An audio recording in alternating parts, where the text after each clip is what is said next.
Hello, everyone. Welcome to Sunfall Cycle. How's it going? Incredible. Impeccable timing. That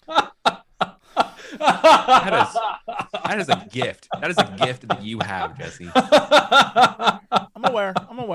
I know. Incredible. We had the best pre-show chat. I heard you talking Sorry you weren't here for a Sir Gawain and the Green Knight accent and realized... Oh, man, he got it. Oh, you heard us through the music that time. I see Bronze is attempting to become a king. Ooh. Here's the problem, though. You know, as king, he's an utter failure. So, like, that's no good. No, he is. That's no good. The scene with the pulling off of the cord, I was just like, yes, do the thing. And then the thing happened, and I was like, yes!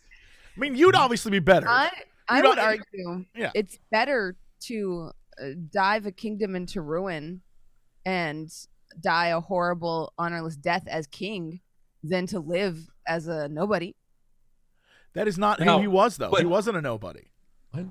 Yeah, he didn't live as a nobody. He died as a legend. Actually, he didn't die. They made an entire fucking movie out of him. Come on, bro. What? Actually. What, Jesse? Are you like that one chick that's like, why greatness? Why is goodness not enough? Is that you? Yeah. Why isn't being a good person enough for you, Bronze? What's going on? Why do you have to have power? This is why you're just my whore and not my lady. This is why. I'm a whore because I'm a good person? That monologue where she's like, I want you to make me your lady.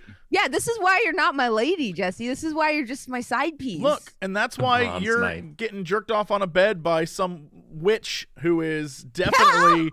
Yeah. She's a witch. Yeah, here's the problem, though. It's a setup. It's all a setup by Morgan Le Fay, and you fell for it. You fool. Because you're going to have to smooch her dad. You fool. You fell for it. You fell for it. I still got a mage hand job. I mean, did you? Because she was like sitting there on the edge of the bed watching. Yes, Steven. Yes. Mage hand job. That doesn't sound good. That sounds like not good. It wasn't, but I can. At least I can say I had that. It wasn't. I mean, yeah. You know what? Bless. It's all about experiences. Knight, okay. It's not about the experience. It's about being able to say that. Also, kissing Joel Edgerton is not a punishment. I would have been like, get here, get over here. I will carry that cross. Yeah. No problem. I feel like you're forgetting all the steps to get there. First, you got to get your ass kicked by like that dude. Yeah, it's the 5 fucking things. You got to get your ass kicked by the guy from Eternals. And then Yeah. you gotta like they got the pentagram with the thing. collar. you have a long road to go. Yeah, and I know Generosity. What are they? I just want to be. Generosity. I just want to be one of those titans in the background, just like, oh hey, bro. You know, like one of those like, we're going this way, dude. No, bye. That was a figment of my imagination while I was tripping Was on it? shrooms. Was it though? The Tool album part. Was it though? That's what I want. I want to be one of those. I want to be one of your shroom fantasies. Hey, Bronze, we're going this way. I feel like Jesse, you are already one of my shroom fantasies. I was gonna I feel say like you would be the ginger fox that's just like sick of my bullshit. I'm definitely not a metaphor. Come on, let's go. The ginger fox is just like, bro, come the fuck on. Hey, come on, let's go. Are you sure you want to? What if you just went home? You want to go in there, Bronze? All right, cool. I'm definitely not an additional figment of your imagination or something sent by your mother to watch your ass. Bye. Yeah. Question. Yeah. Is The Green Knight a horror movie? Yes. No. It's in places I would say it's a horror movie. It has disturbing elements, but I think it's an allegory, right? Is the whole point. About being a good, like the whole point of being a good knight is demonstrated through the lessons that Gawain learns as he progresses through the story, right? Like that's the whole bit. Yeah. And I mean, I feel like it could have been a horror movie if Gawain had been like more resistant to the lessons he was learning. It would have been like the horrors of knightliness. I feel like if the wait, I don't want to like spoil it. It's been out long enough. But I mean, like, look, it's a literal 1,000-year-old tale. So, like, there's a point in the movie at which it could have been a horror movie, but the movie continued, and instead it was like, because I feel like one of the key things of the horror. Okay, so here's a good example. For most of the movie, The Babadook is a horror movie, but the cool thing about The Babadook as a movie is that at the end it subverts the horrorness of itself, because the woman has like embraced the Babadook and like has learned how to like live with it and live, like make peace with it, basically. And that feels like that process was not a one-time thing in The Green Knight. It was an ongoing process at every one of the trials that Gawain encountered. And that's what sets it apart from a horror movie for me. It's the multiple trials. Yeah. But they did do and some like really fun the embracing visual... of the lessons of each trial. It's not like, oh shit, oh my god, these guys beat the shit out of me and that's terrible. Oh shit, that fox is fucking talking to me. Bah! But like the way they shot the film, I would say is done in a horror style. Yeah, that's what I was trying to get at. Yeah. Yeah, I think there's definitely it learned a lot of lessons from horror movies and put those into well, it's practice. More visually interesting. Like I do not envy anyone, any director, any actor, anyone who's like, all right, we're going to take a 1,000-year-old tale and attempt to like make it for modern audiences. Like, that's a tough thing to do. And so any trick you can do, anything you can add, any like weird fun stuff, I think is appropriate. So it was a fascinating film. It's fascinating to watch. I think it's if you like to be like visually stunned for 2 hours, it is certainly the film. Yep, absolutely.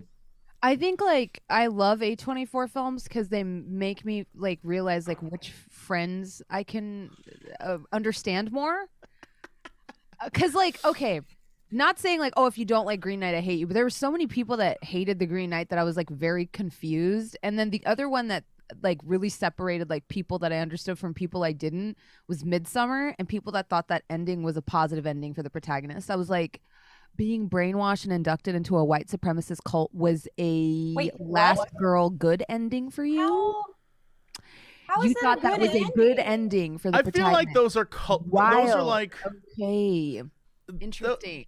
I mean, I guess it's like a relatively analysis is good not a ending. thing. They're telling on Have you themselves. seen all the memes? Yeah. Like if it's like, flowers, ooh, or like, be like the Flower Queen, or get burned in a barn covered in bear skin. Like, I guess it's positive. Steven, you nailed it. It is 100% they are telling on themselves. It shows exactly what they take away from the film based on like their own past versus what the film actually is. You're right. Oh, you're right, my dude.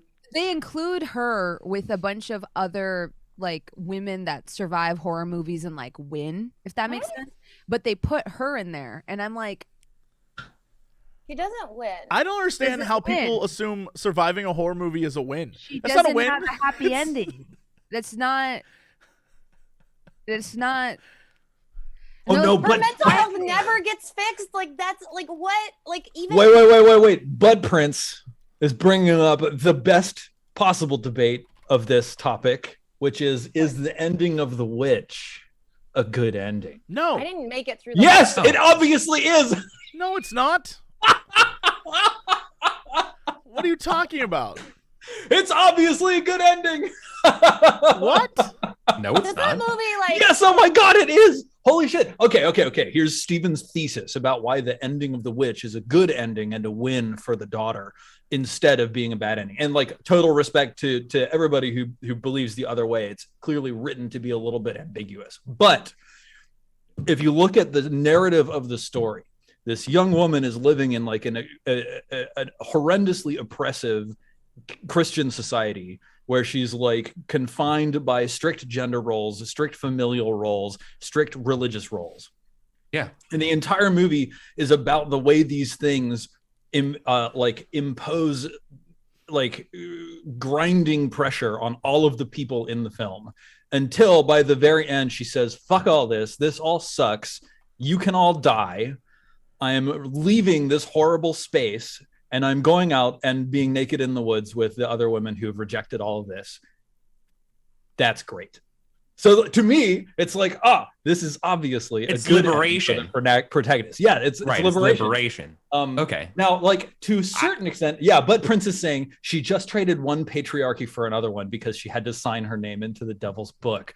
Oh. That is the fairest counter argument to my argument. And it's not even like he's still a dude becomes a man at the end. Who? Like Black Phillip. The goat. Yeah. Yes. So it's not even like, and then the goat was like, "Hey, bro, let's get out of here." It was like, I, a man, demand that you sign this book and follow my group of ladies out into the woods. Like, yes, yeah, that is the twist, but it's like, okay, like.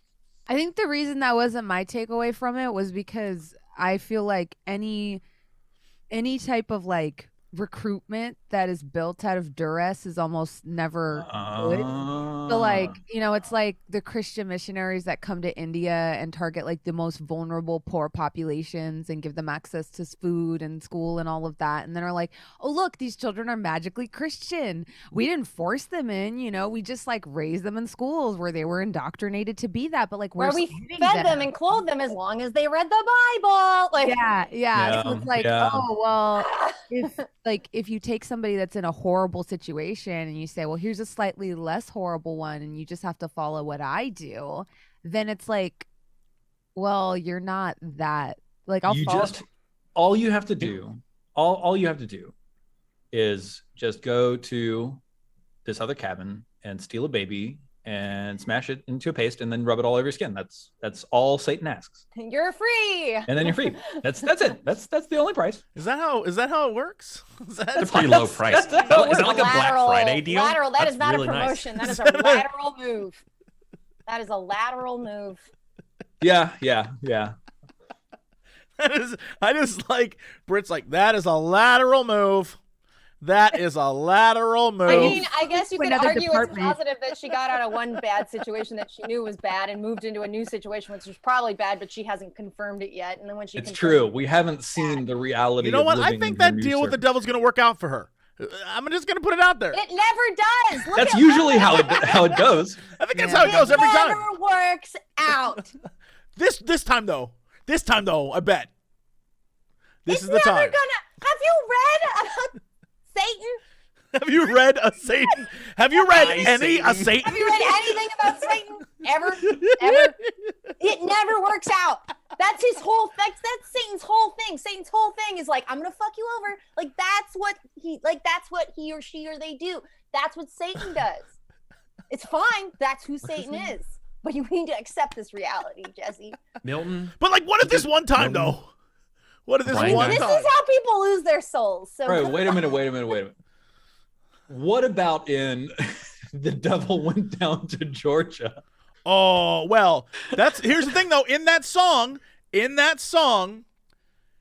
he was like, "Hey, I'll give you this fiddle of gold if you give me your soul," and I beat you. And so he was like, interesting.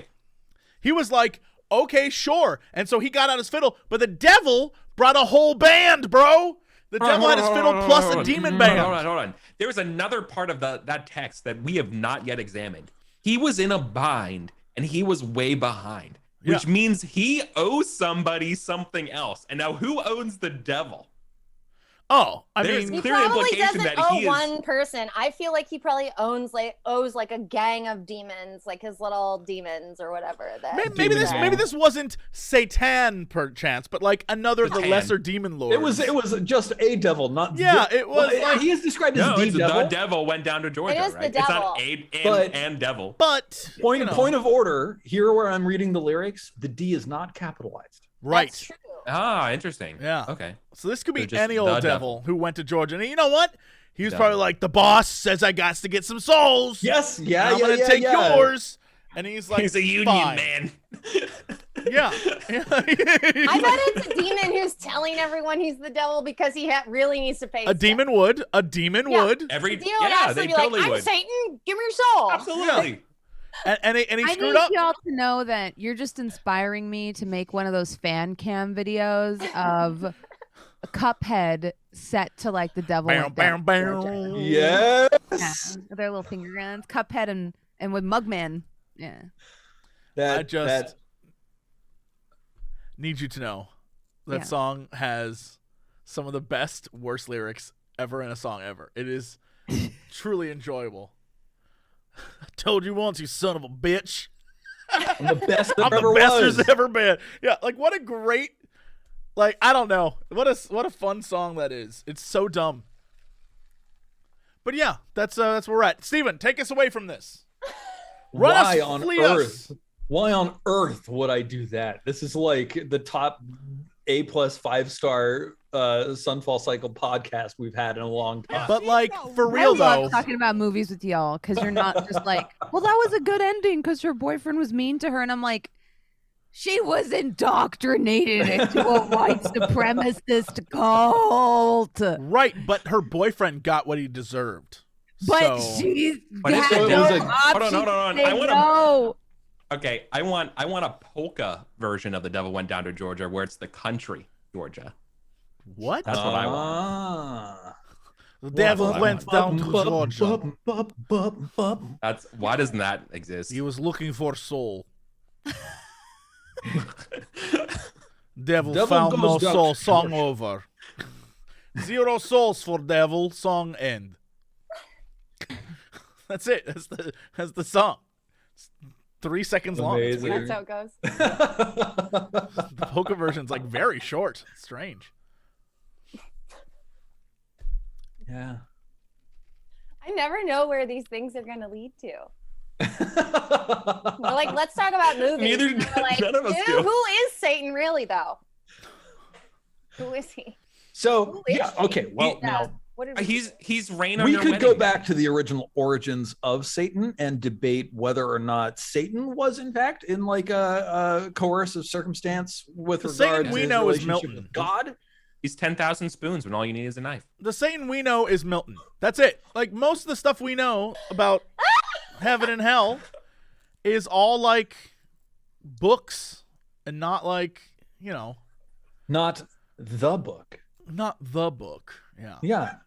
Which, by the way, shout out to real angels because they're fucking terrifying. Oh, God. Shout out to Oh, real yeah. Wait. Have y'all seen Shout Midnight out. Mass? Yes. Seen what?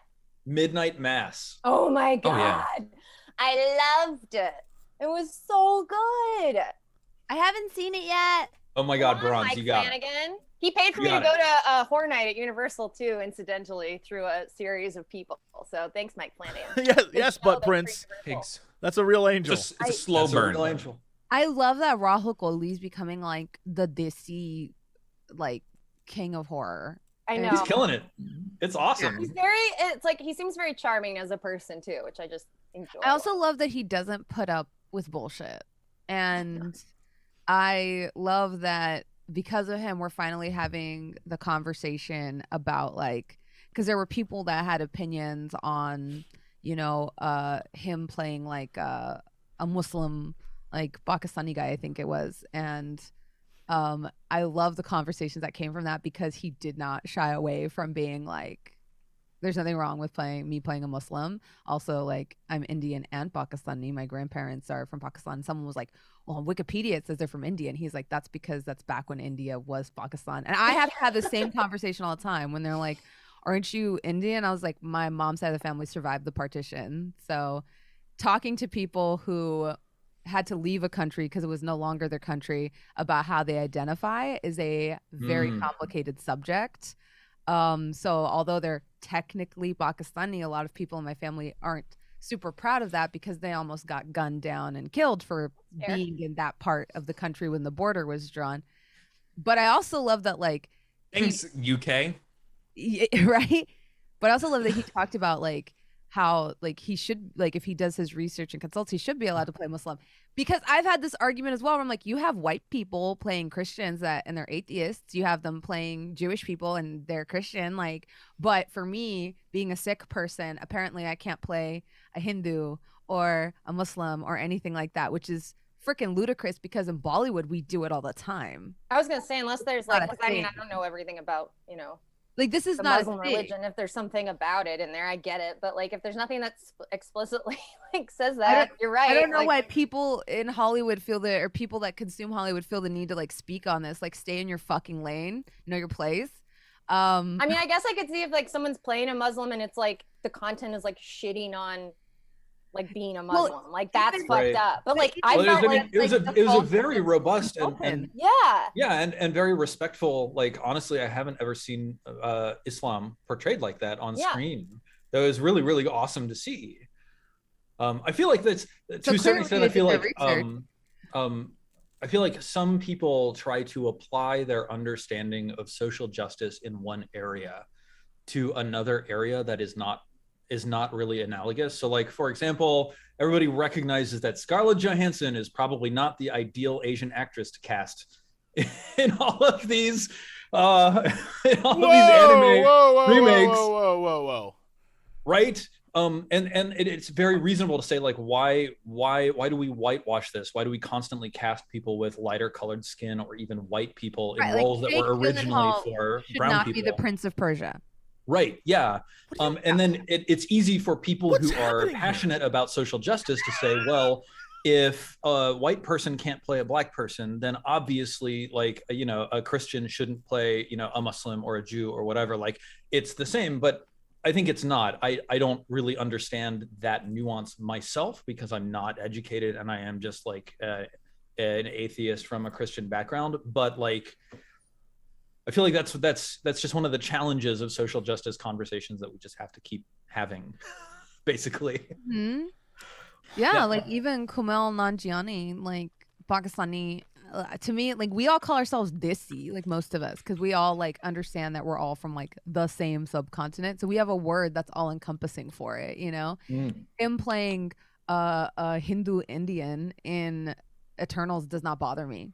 I'm not sitting here like, well, is he really Hindu? Is he really Indian? I'm just like, it was one country. If he wants to play an Indian, if he wants to play a Pakistani, who the hell am I to sit here and say, well, no, this is where I draw the line. We've gone too far. I'm like, if it's authentic, if the good writing is there, then if you've done your homework on the back end, who am I to sit here and say you can't do it? Because I'm telling you, in Bollywood, we do it all the time. Like we switch up religions all the time. Like you have actresses play sick people that are not sick, and we're not sitting here freaking out over it because we live in a country where we don't want religious division. Like our country has been tried to be divided on religious lines forever. Like people have tried to use this to turn us against each other forever. So when people on Twitter try to drive that wedge deeper it's not like they need to understand people are going to take that argument and use it to push political divide and to push strife between these minority groups because they finally got the ammunition they were looking for, Real. Thank you for coming to my TED Talk. It's good TED Talk. Love your TED Talks. I feel like I appreciate one every week and I really like it.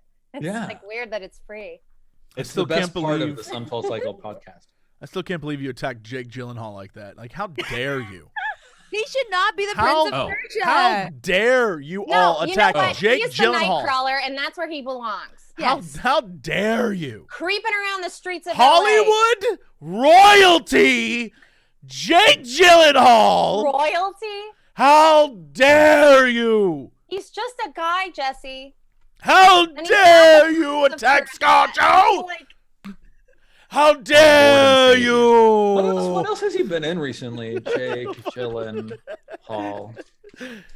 He was in that art horror movie. Sad guys. Yes, he was in the Spider-Man. Creepy people and like bad guys and sad guys. How dare you attack Mysterio? He was Rey Mysterio. And Black Widow. Jesse meets Jeff Goldblum one time, and never been the same. For Speaking of being touched by angels, do we think Mysterio's going to be in Spider-Man multiverse, the multiverse of Holmes? The multiverse of Holmes? Yeah, the multiversal you know what? home. Steven, I love you. Please don't do this. Bronze and I have to do this once a week already. Please don't take us down this path. We already are like, what do you think Far From Home's gonna be like? Or No Way Home or whatever the hell. Don't do not like this. Not like I've already used up all my Marvel mojo. I can't do it anymore, Steven. I can't do it. I can't. I feel like we got the Look, gist it could of be. the It always scenario could in be the other worse. movie. Like I'm kind of like give me someone more bad. You might have to Someone analyze who's not like Lightyear. my secret Your life weapon could be is so much drones. worse. Like, all right, cool, you're a drone dude. Good Whatever. drones. My Go secret make your weapon is NFTs drone. and get your fucking Bitcoin and give me a better bad guy. Oh my god.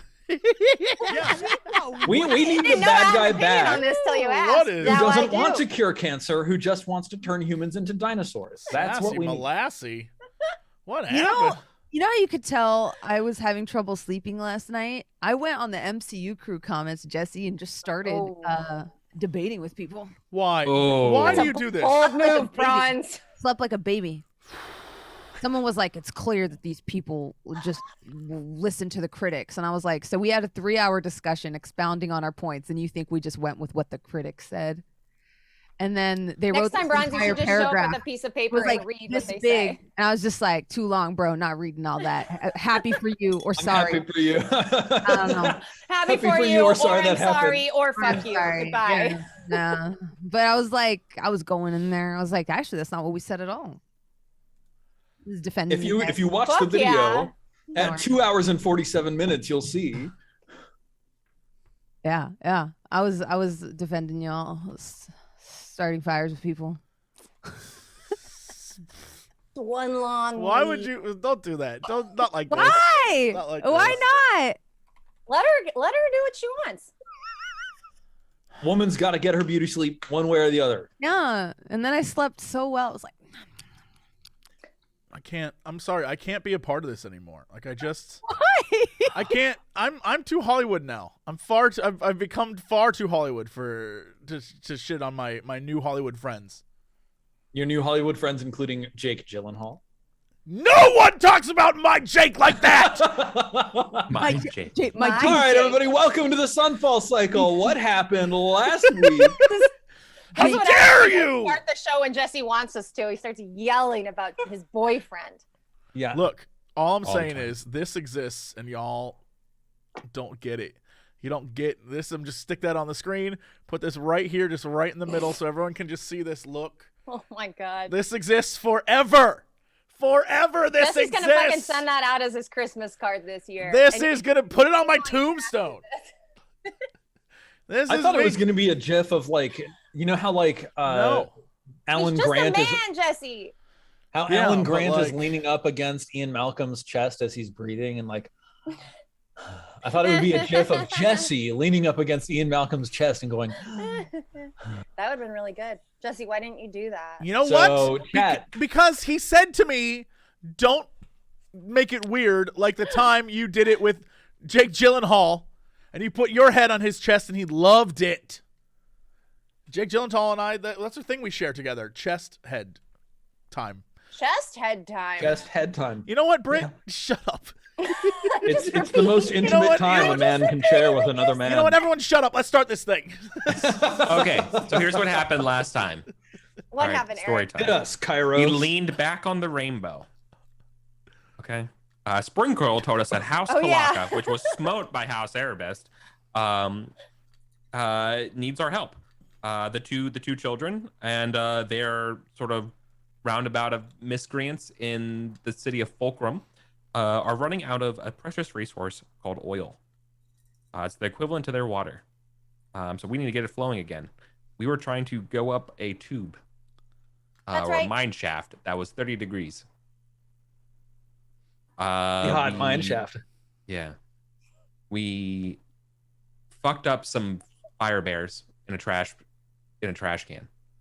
And that's it.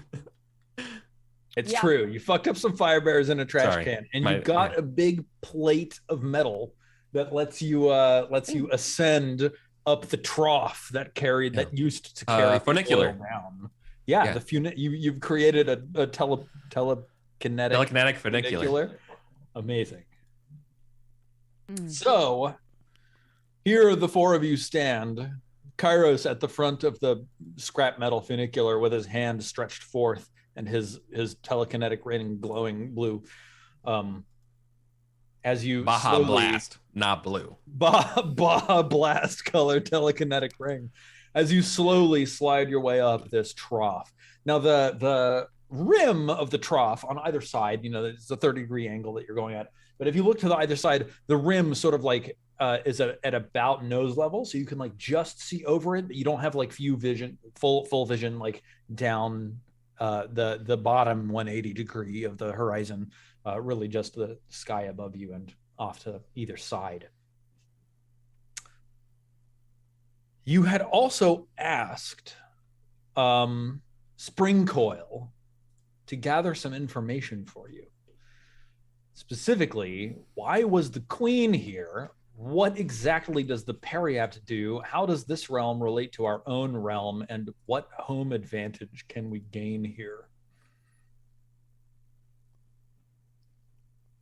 Sounds right. Yeah, but when do we learn that information? It's after a while, right? Like they're going to look it up for us after we get back kind of deal? I mean, so y'all are going off to do a favor for Spring Coil and the Fulcrum. You're going to get the oil flowing again. Right. And his payment Maybe. for this favor is, maybe. His payment for this favor is answering these questions for you, because apparently he has like a network of spies that are integrated into House Arabest, at least, if not, both of the major houses, Arabest and Vixatrix. So yeah, theoretically he'll give you some information about this. All right. Before we kick off into the action, is there anything that the four of you want to do while you're like, floating here gently at 30 feet per round, sliding up this trough as Kairos telekinetically levitates the four of you along?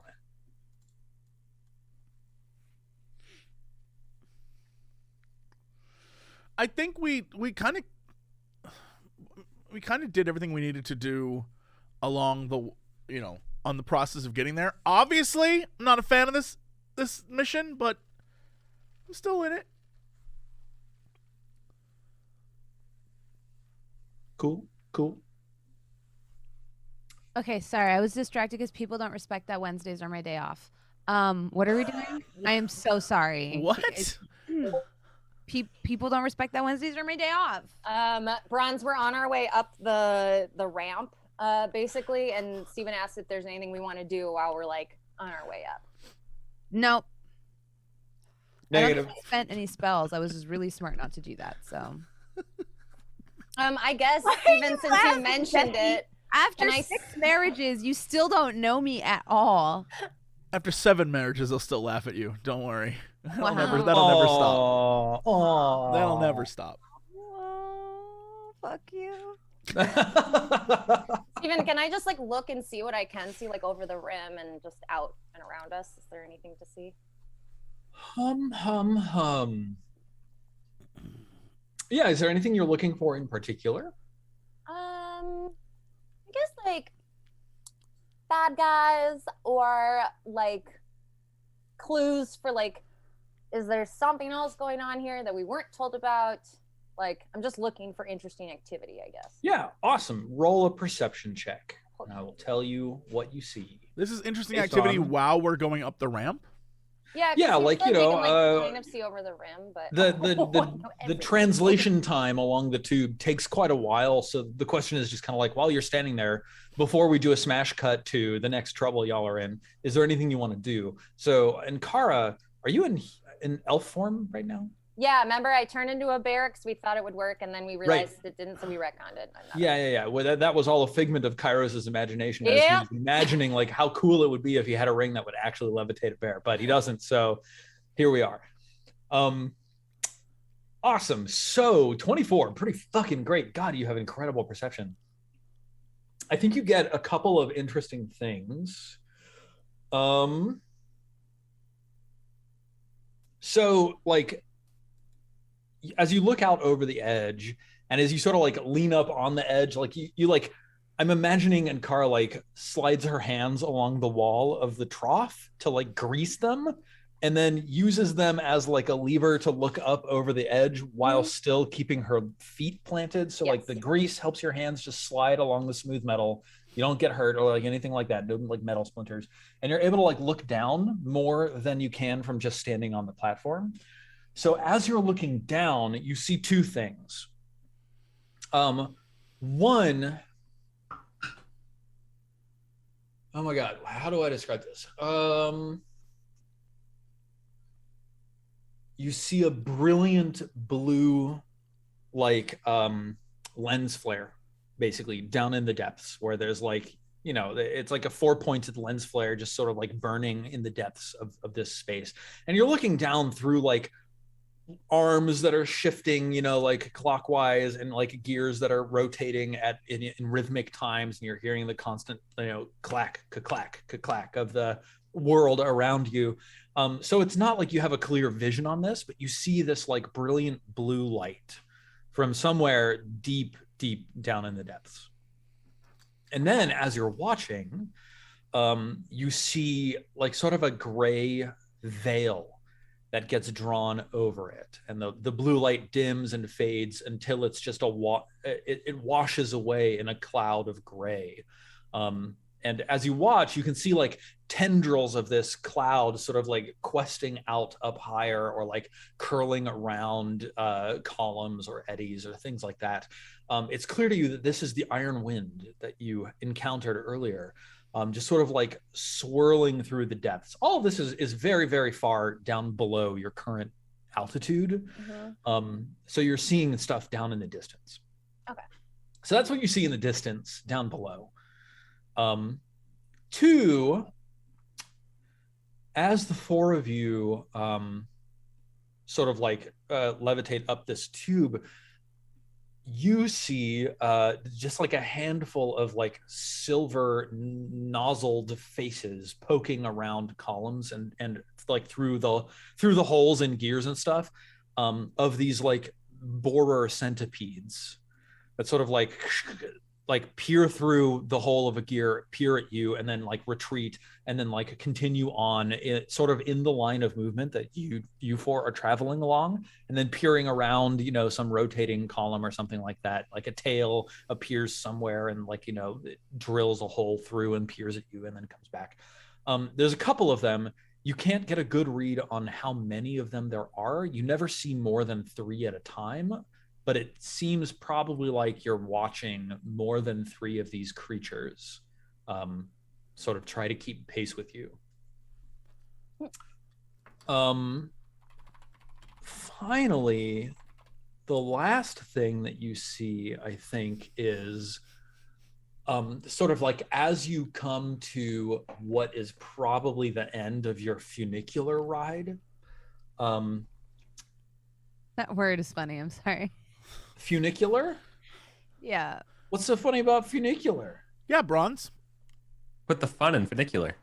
It sounds dirty. Yeah? Like what? What kind of dirty? It sounds like someone, to me, it sounds like someone's almost trying to describe like a fun, like all I think of is fun and like vehicular. Yeah, it's funicular. So the new like Tesla trying to car. describe like a fun car Elon crash. Musk's new car. But let's get back to this dirty Etymology. bit, Bronze. What's the dirty? It puts the FU in funicular. Oh, wait. This is even better, Bronze. This comes from the Latin funis, which means road. Eunice. Funis, funiculus. Nice. Eunice. That's Get my him, favorite right Harry in the- Potter spell. I've got Funis. 50 foot of hempen funis. Ooh, right in the funis. Right in the funis. Oh, right in the funis. Ooh. Ugh. I can feel it in my funis bones. There's something wrong here. Yeah, you know, Bone? he's got those funis bones. It's weird that this guy, the Funis accent is like, there's something in the Funis. Like, I don't know why that is. Listen, if you don't get your act right, I'll gut you right down to your funis. Not the Funis. From your verniculus to your... From your funis to your funicular. That sucks. Oh my god. Yes. I like how you said that sucks, even though we don't know what that is. Sucks. But we know it's not good. Yeah, it's not good. Whatever it is, it's not good. Oh, yeah. Like, if a witch told you that, you're fucked. Yeah. It's true.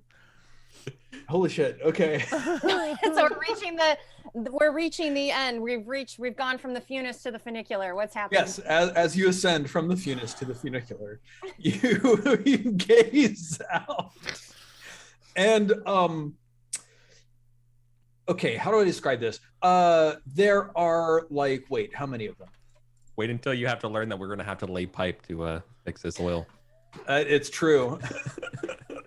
Eric, you have to leave. I'm so sorry. You've got to go. Oh my god. Thanks for coming, guys. We'll be back next week with a change in cast, incidentally. It's going to be great. We're all really excited about it. We're going to take a little short break this holiday to lose season. Eric to pipe lane. Yeah. Of all the things, that's what it was. Heartbreaking. Okay, so you and Kara, as you gaze out through like up above you a ways, you see a handful of figures that share the same like art direction silhouette as what's his face from House Arabest, Klaxon and his halberdiers. So I guess it's more like so if let's paint a picture for the audience at home. If House Vixatrix and what the fuck was his name? Don Quixote. Vandercor, the Clockwork Sentinel from House Vixatrix, looked like a conquistador with like a big mustache and the weird conquistador hat. If the art direction of House Vandercor is very like tall, thin, cylindrical with like pointy helmet with maybe like a spike on top, that's the art direction of House Vandercor. House Arabest's art direction is like a big inverted triangle. So like everybody that you see has this like big, huge, broad-shouldered, like tiny waist, like so perhaps like comically short legs, attached to this impressive upper body torso. You see a whole bunch of these characters carrying like big semi-triangular shaped shields that look like tower shields that come to a point at the bottom. And they're sort of walking along like in a very hut. Like these guys right here? Like this? Oh my god, now I gotta go back to the stream. I just drew it on the screen. Like you that? You mean they have like big top parts and little tiny bottom parts? I'm not even looking at that. Wait. It's in Yes, Roll20. they look exactly like Arabest triangle people. That is the art direction silhouette of House Arabest. So there's these big broad-shouldered guys with these tower shields going hut hut hut hut hut as they scamper along. Like are you thinking like the cards in Alice in Wonderland? The cartoon very movie? much like the cards in Alice in Wonderland. Hut, hut, hut, hut, hut. They like are all. And then there's this like way taller individual who's like clearly encased in some sort of like cowl or robe or something like that. And they look a lot more like this. Hang on, I'm gonna like let me see if I can choose the proper contrasting colors here. They've got like these little tiny, wait, this is too big. Extra large is not the largeness that I want. You know, these like two tiny little feet.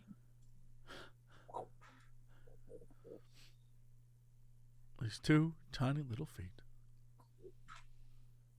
And then there's like a little head here with like angry eyes.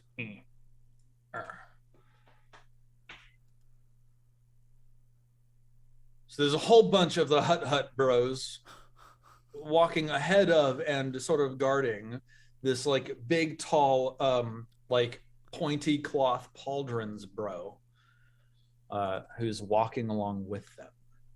You get the sense that the bulky tower shield bearers are defenders of this, perhaps like figurehead of state. And I think that those are the things that you see. So glowing blue light, gray goo cloud of nonsense, like silver centipedes scurrying along beside you, and somewhere 2 or 3 levels up above you, House Arabest enforcers and Cloak Bro. We're not heading towards them, are we? So like, yeah, how are they coming up? If they're following us up a way, we should have just taken that path. I mean, I'll definitely share everything I see with everyone. So narratively, no, you're not heading to them. Metaphysically, yes, you are heading to them. Okay. Favorite Steven answer. The dungeon master is projecting for you some information about what is likely in your future, but your current path is not leading you directly to these people. Right. Okay. That's what I'm saying here. Like you're not heading straight for them, but I wouldn't be showing you these particular elements if they weren't part of the story. If they weren't relevant. Yeah. Okay. No. All right. Yeah. No. We got you. We see eye to eye. I was just like, are we gonna have to deal with them now? That's what I was. No. So, what happens now, actually, is Kairos continues levitating this like shield platform up, just like feeling really badass about it until you just slide straight off the edge of this trough. And after a moment of like, wait, what the fuck? You sort of like stop. There's no danger. You're telekinesising yourselves into the air. Like you're not going to fall or anything like that. But you've left the trough behind, and you realize, I'll sort of like draw this for you next to Kairos over here in red. You realize that this trough has been going sort of like this. And then there's like another section that is a distinct section separate from the like single long metal trough that you've been traveling for quite some time, that sort of like extends off the edge like this, but it's got some sort of like substructure, like struts and lattice work, whatever, like this. And in front of you is sort of like a long vertical tube. What sort of this-esque. What? That's a cube? Tube. I get it. Tube with a T. Tube. I was. Oh, got you. You said cube, and I saw what you drew and was like, is Steven an idiot? I was like, what is wrong? That looks like a tube to me. Yeah, a cube, has a circular base, Jesse? really long shaft. I don't. A cube. I don't see. For a minute, I was so worried. I was like, oh no. Oh no. Oh no, I've lost depth perception. Steven can design an entire roleplay in 2D narrative now. for 3 years, but doesn't know what a cube looks like. Come on, guys, a cube. I was worried, it's yes. like, it's got like more than Wings, corners, right?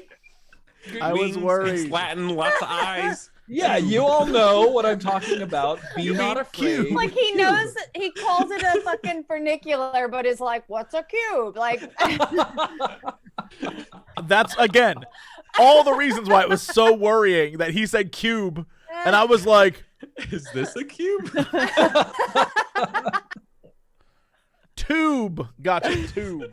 That's what I heard too. I was like, maybe that's one edge of it, and I'm just not understanding it. That's literally guys, what my Roll brain 20 said. failed to like finish A cube, the drawing. right? Yeah. Come on, let's look at it. cube. All right, so there's a tube. Cinnamon pine cube. Sorry. Eric can't even get it out. He cracks himself up so hard. I know. I love how hard you make yourself laugh that you can't even tell us the joke. It's so dumb. And it just makes me laugh more.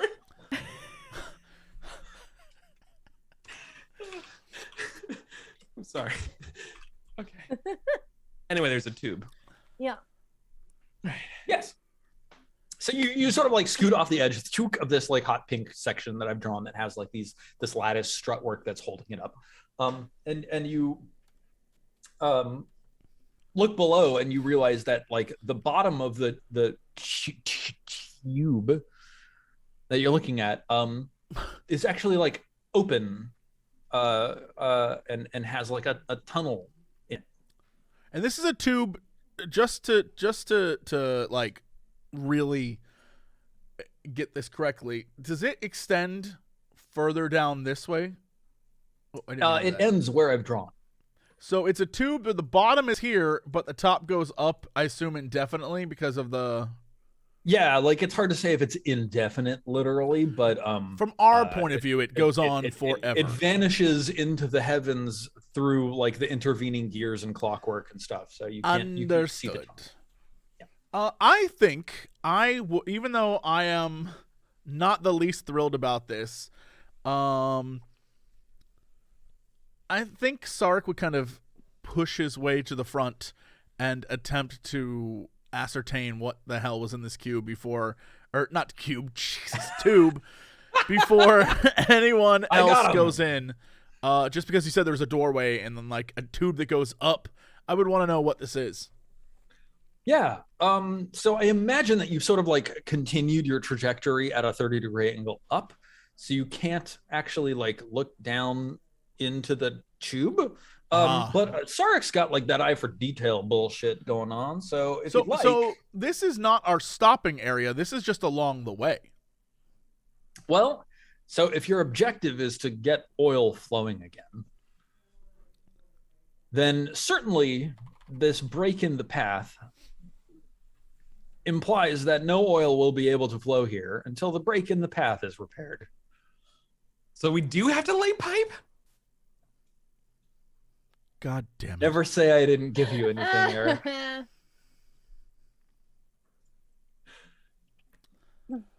So, okay. I mean, I'll eye for detail just to get information, but I'm not sure I quite understand. But I'm still gonna eye for detail. If imagine, if you will, a marble madness construction. Sure. Wherein the marbles are dropped in from somewhere high above. Sure. And they flow all around, and then they drop down this vertical shaft, in this cube. Mm-hmm. And they hit the bottom. And then they just fall out into the nothingness below because there's a hole. There's a bridge that's like lifted up instead of laid down flat, so that the marbles can just roll right along the bridge and then right down past the village that relies on the marbles to survive. Gotcha. Yeah. So, you ever play Mousetrap? It's like that. Yeah. I understand. Like I'm just trying to figure out, is our trajectory it's like Ape Escape or whatever it's called. You know, all the different the games from the 90s.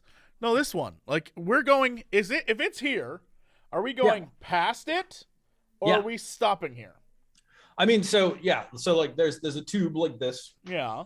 And you know, if my arm is the trough and my hand is the bridge, like it could maybe have been like this at one point, but right now it's like this.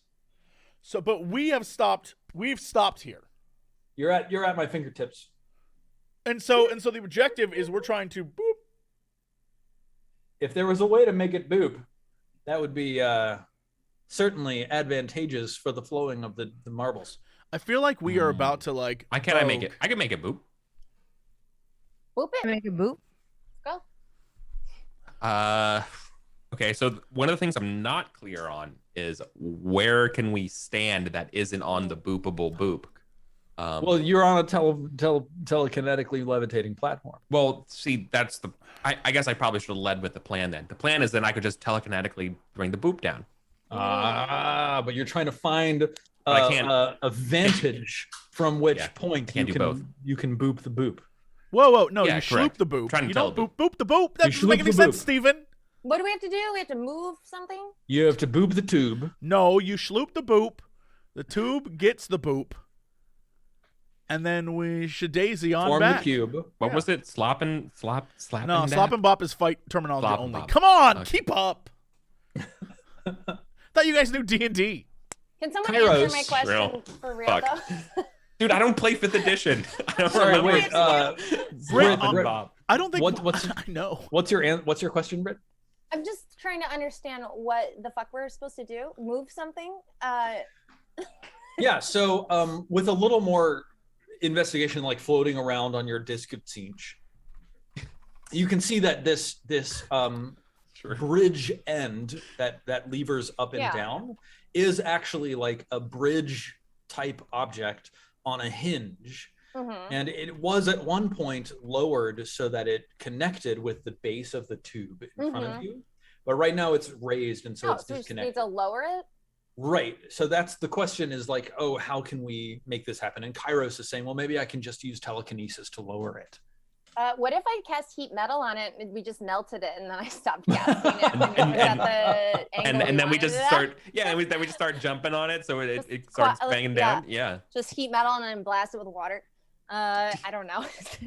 I just somewhere on the moon when you think of that plan, Diether just a tear goes down Diether's eye. He's like, just hammering. He's like, something beautiful is in this world. Is it on hinges? Can we tell, Steven? I'm assuming it's hinged. It is on hinges. In fact, to the bottom of this lattice work, there's a large piston connected. I don't know. I like the heat metal John Henry approach of just like smashing this thing down. Why? Let's just ruin this concocted plan. I mean, I feel like we could probably fix it before we like melt all of it. And let's avoid the warranty. Sarek, give me an investigation check just for your eye for detail. Investigation. Boop. How is that my buddy. roll? Wow. I don't get it. Is that a cube? I'm sorry, Sarek. Not everybody wins them all the time. Is that a cube? I can't tell. Look, can I help? Yeah, unfortunately, Sarek already has them. Wow. Oh, I'm turned in the other direction. I'm like, no, what's happening over here? Kara, is that a That's cube? I'm looking at the hinges. I can't even tell. Sarek, you do spot one very obvious thing. Uh-oh. Okay. Which is that, so like, here's the trough, and here's the bridge. Right here, sort of at the base of the bridge where it connects to the trough, there's like a basket made out of like incredibly intricate metal lattice work. And inside the basket is some sort of like, it looks like the setting for a precious gem, but it's empty. It's like a four-pronged metal setting for a gem. Would I recognize this as being similar to the Pericept of whatever the hell we have? Yes. Hurry up the piece. Whatever. You absolutely would recognize this as looking like it would readily accept an item very similar or exactly the same as the periaptive piece. And that's all that strikes your eye. You're probably a little too distracted by the conversation about cubes. Yeah, Sarek is like, I have no clue how any of this works.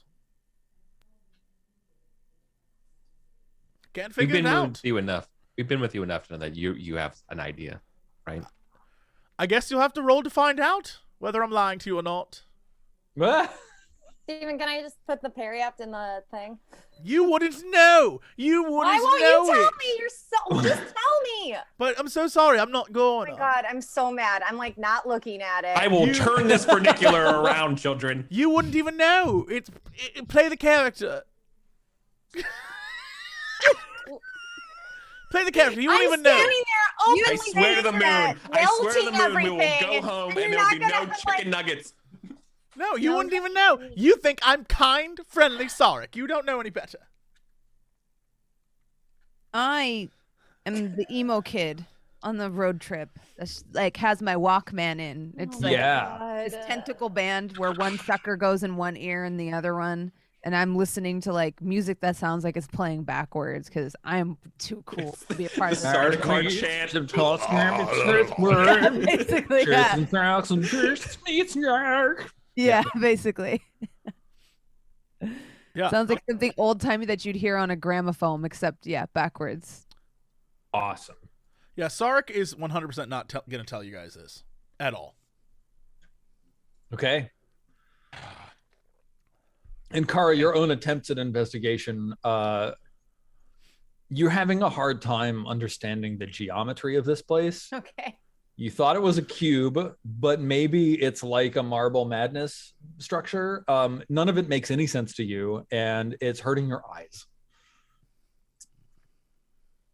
I just smoke some of the weed I have in my pouch and wait for someone to fucking make a decision.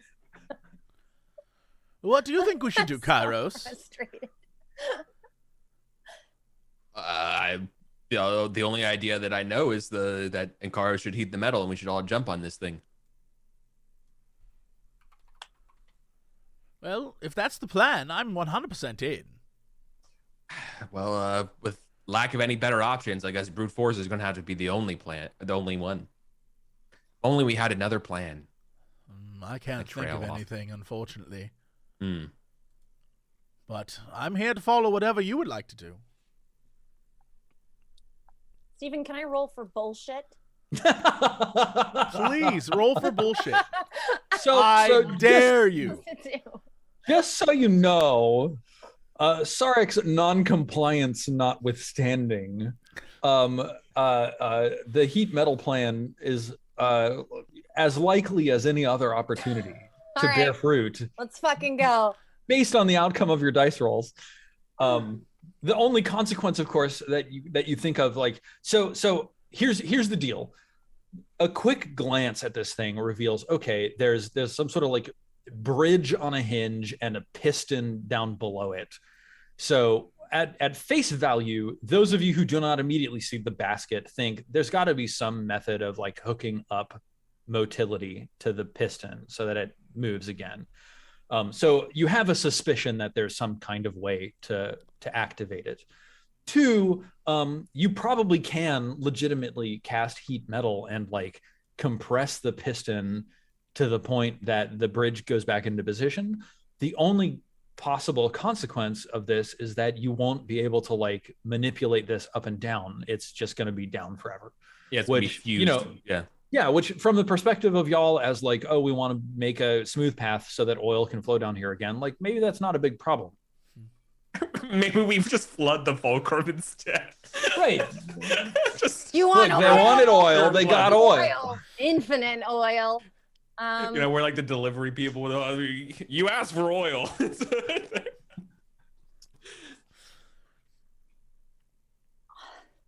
I feel like so if you want to stubbornly on a hinge. If you want to stubbornly investigate for control mechanisms, you absolutely can. I'm not going to railroad you into no. Sarek is the only one who knows about the basket, so you have to do the heat metal thing.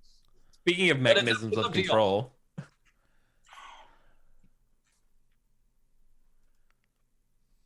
Let's fuse this thing down because our intrepid friend won't tell us, even though you don't know that. Stop giving me a hard time. What are you, I literally was just like, oh, if only we had another way than just heat metal plan. You're like, yeah, I guess we don't. Okay. So it's like, okay, dude. I'll finish my joint and turn around and be like, Sark, dance with me, dude. News, like I'm bro? giving it to you. No, unfortunately, I don't quite understand the technology here. All night. You didn't see anything? It's hard to concentrate when you got this one over here singing, you know what I mean? Yeah, and I still have my headphones on. This is difficult. Is all I'm doing like the Sunni style of dancing where you like put one hand up, one hand down, and just kind of like go in a circle and let your skirt flare out. I don't know what this even is. Peasant dancing, probably. Look back and I'm like, Eldritch Blast. You can't hear me. You have music in. God damn.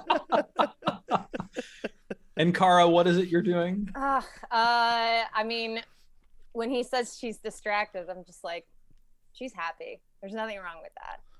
Yes, no, I'm happy. I don't. Just saying, it's distracting. It's hard for me to focus. With the singing, we've been through so much, and you focused when things were trying to kill us. Like, yes, but nothing was quite that bad. Oh my God! Fine. I just cast heat metal on the piston and hope it goes well. Nice. All right. So the piston, very quickly, like there's a middle section of the pillar of metal that's holding up this bridge that quickly heats up to red hot temperatures. The bridge begins to sag a very little bit under its own weight, but it's obvious that you're not going to get the result that you want from just sitting there and watching.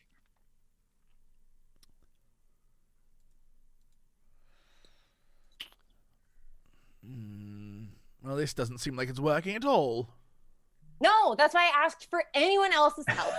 Okay. No. It seems like it is working a bit, but it will need some assistance in order to like achieve the ultimate objective. Yeah, I take my headphones off and I'm like, what's the holdup? What's going on? Why is the oil not flowing? It's not lowered all the way down yet, right? Steven, you said it just started, but it like.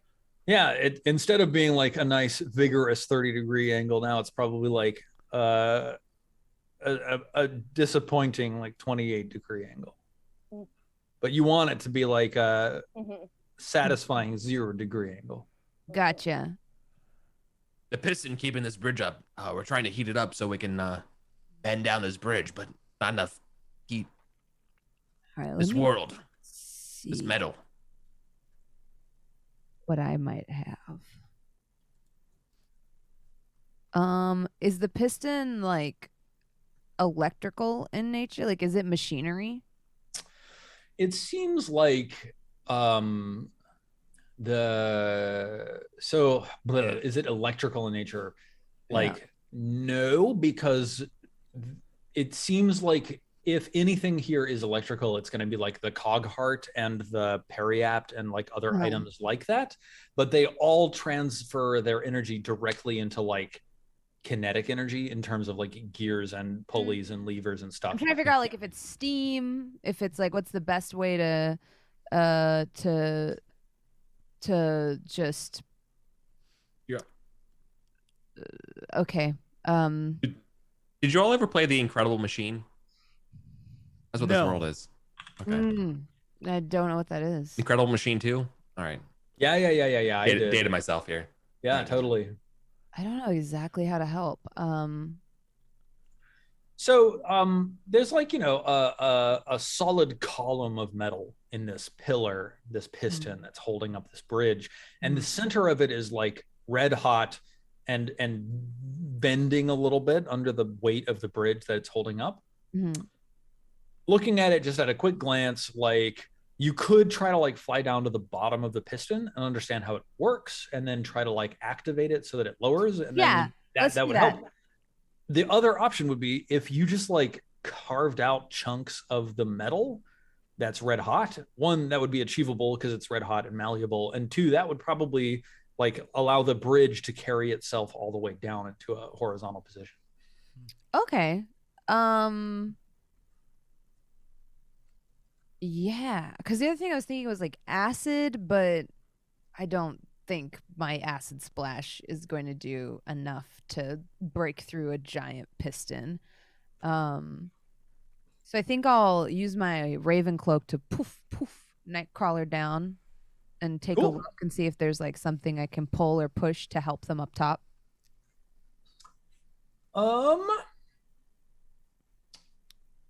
Yeah. Okay. So you Nightcrawler down, just bamfing off of this platform down onto like, so, pistons have like a thicker shaft and then like a thinner extruded shaft that, is the actual piston portion. You like bamf down onto the thicker lip, which is like walkway sized. And then from there, like the edge of it is like, carved and incised with grooves and teeth. There's probably some other gear that like swoops through here every once in a while, but is not always present, that hooks onto this thing. But you feel like you're pretty safe right now. You can climb down it to look at like the bottom of this thing to see what's going on. Yeah, I climbed down. So just for the audience, normally this is the sort of circumstance where for lower level characters, I would absolutely call for a climb check. But Aya's a super badass. She's level 10.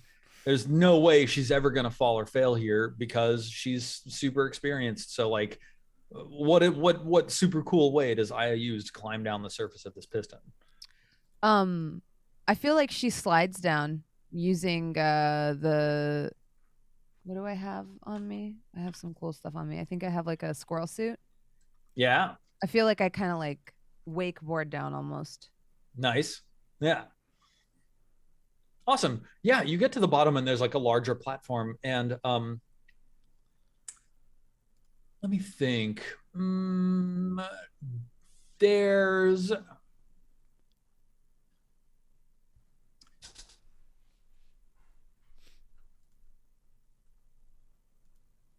yes, I'm trying. So like I have to like fix in my mind the vision of mechanically how this all works.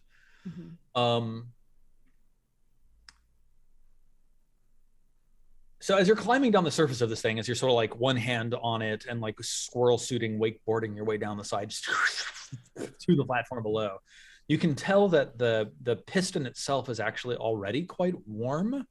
Not as hot as the section of heat metal up top, but nevertheless quite warm to the touch.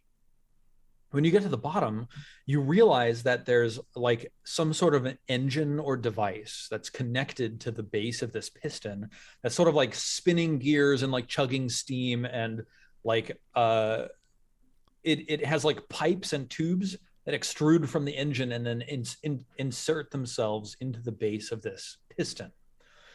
Now, the interesting thing about this is that there's a pair of like wrist thick cables that sort of like spiral and like DNA helix around each other, sort of cabling up towards the bridge itself. And it's at that point that you realize that there's a sort of a basket attached to the side of the bridge that these cables descend from and connect to this chugging engine at the base of this piston. Now the engine is putting out quite a lot of heat and energy, and it seems to be fueling like heat and or steam into this piston. If you shut it off somehow, the piston would probably stop having all of that pressure inside of it, and probably would lower the piston itself and the bridge attached to it into a different position. Ooh, and I just have to stop it? Yeah. Is there anything metal nearby? Like the entire world. Like a loose rod or stick? Yeah, totally. There's like bits and pieces of junk. It's sort of scattered kind of all over the place. So you find something appropriate. How large are you thinking? Like, what does this look like? It's gonna like crowbar or like a crowbar or something. To shove in. I understand it's gonna probably be a temporary. So you want to like shove it in the gears of this engine so that the engine like have an idea. lurches to a halt?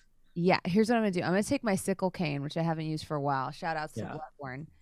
I'm gonna like snap it so it's like in its whip form, and I'm gonna try to like snake it through two of the cogs and then snap it back into sword form and see if it'll like throw the cogs askew. I need some kind of a roll for this. Because I think the question is like, can I easily identify the cogs that will be like important for stopping the function while not like destroying the thing? I think, yeah. I mean, I'm thinking either Arcana or like sleight of hand, I think. Yes, sleight of hand is like for picking locks, and this would be disarming traps and stuff like that. Give me a sleight of hand roll. We haven't had one of those in a long time. Oh yeah, awesome. Look. Nice. It's super cool. You like whip out your sickle whip, like sling it through a pair of cogs, and then slack it back into place. Clack, and then immediately the whole engine just goes. And as it stops, like one of the valves on the side just goes and like vents a ton of excess steam. And as it does that, the piston far above you starts slowly sinking. Hey, what'd you do? It's working. The red hot section recedes into the piston casing, and there's like additional steam and like the acrid smell of like metal like cooking against itself. Like, have you ever left like a metal pan on the stove? Yes, I know exactly what you're talking about. And it induces anxiety because usually I'm like, I forgot this was here. Yeah, that's what you smell as like the red heated piston portion recedes into the base of the piston. The three of you who are up above looking at all of this, watching Aya do super cool maneuvers down the side of this piston and then like slide out her whip cane and completely bring to a halt this engine. The three of you up above watch as two long silvery centipedes come crawling out of the base of the tube and out onto the bridge, which now lies flat, making a connection with the base of the tube. God damn it. Did we unleash monsters onto the people? Uh-oh. Can I immediately just like, before they even have a chance, can I just take a shot at one of these guys? Why don't you roll it and then we'll go to our break? Oh, Can't be bad as your investigation rolls, right? They don't know you're there. You have advantage. You're gonna get an auto crit if you hit. Yeah, I was just looking at all the cool things that happen. Yeah, you hit with a 26. Roll your damage twice and your sneak attack twice. You. That's 15 plus 16, so that's 32 plus 15 is 47 plus 22 is 69, if I'm not mistaken, Mr. Cox. I showed that worm who's boss. So when we come back, we will see what 69 damage does to one of these creatures. Nice. Oh, That's a funny number. Oh, I win. All right. Okay, we'll be back. Stay tuned for more of the Sunfall Cycle. Whoop. All right. Hello, everyone. Welcome back to the Sunfall Cycle. So spicy. What happened to Bronze? Oh, there you are. I was like, your timing is unbelievable, Jesse. Before we start, I have to ask, Steven, what is your returning to the gym after a long break gym routine?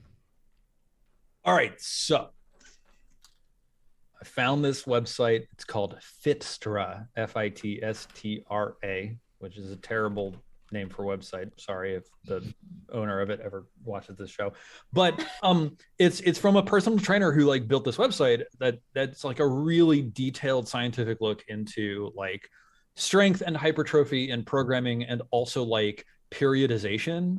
And so like, so you're not just hammering the same number of reps at like increasing weight every week or whatever. Like, okay, how can we vary the number of reps? How can we vary the weight? How can we vary the exercises? How can we vary unilateral versus bilateral exercises? Unilateral meaning, wait. I think I might have this backwards.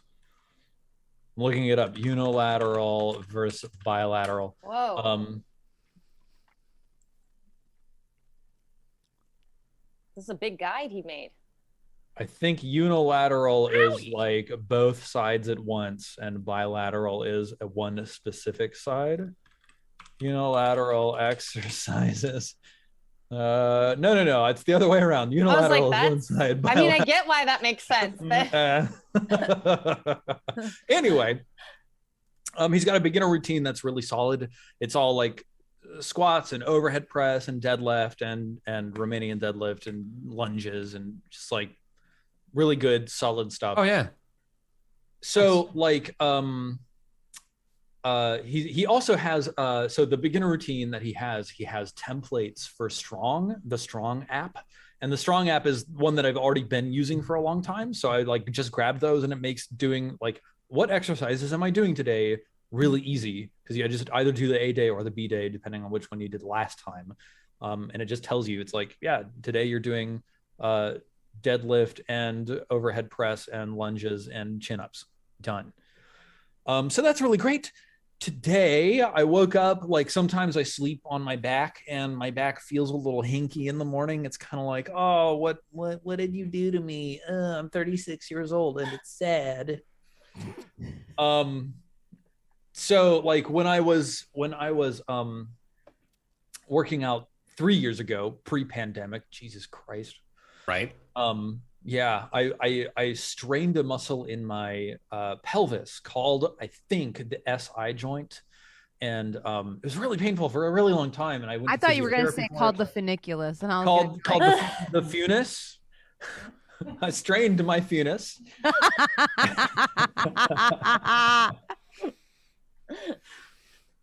And it was really painful for a really long time, and I went to physiotherapy for it, and I never really got back into the gym before the pandemic hit and shut everything down.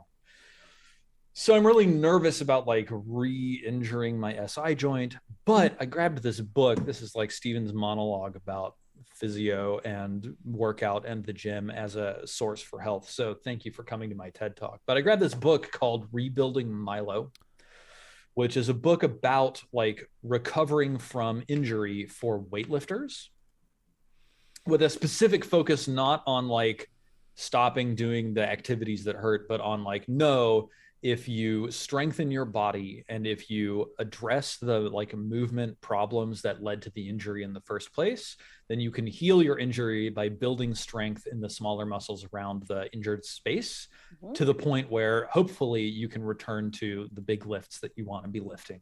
Or, you know, if not, here's a couple of different like alternatives. So I before heading back to the gym, I did a bunch of the stretches and exercises for like lower back pain that this book recommends. And it's like, it recommended a number of the same exercises that I got from my physio when I went and like sought professional targeted help, which helped me feel like this book really knew what it was talking about. And so basically, I think that the problem with my body, yeah. The my body problem? The my body the one body problem. The one body problem. Thank you, Eric. Is that when I was squatting heavy weights, at the bottom of my squat, I had what's called butt wink. Pardon? Which is a very, I wink. had butt wink, which is a very professional term for like, normally when you squat, you want your spine to stay erect the whole way down and the whole way up in like one specific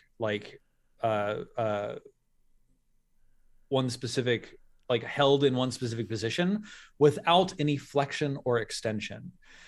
However, if you have tight hamstrings or if your thigh bones like touch your pelvis, then your pelvis will get pulled under and your back will sort of round at the very bottom of your squat, creating just a little wink, low butt wink bottom. Yeah, and it's called butt wink. Is right in the funis. Yeah, right in the funis.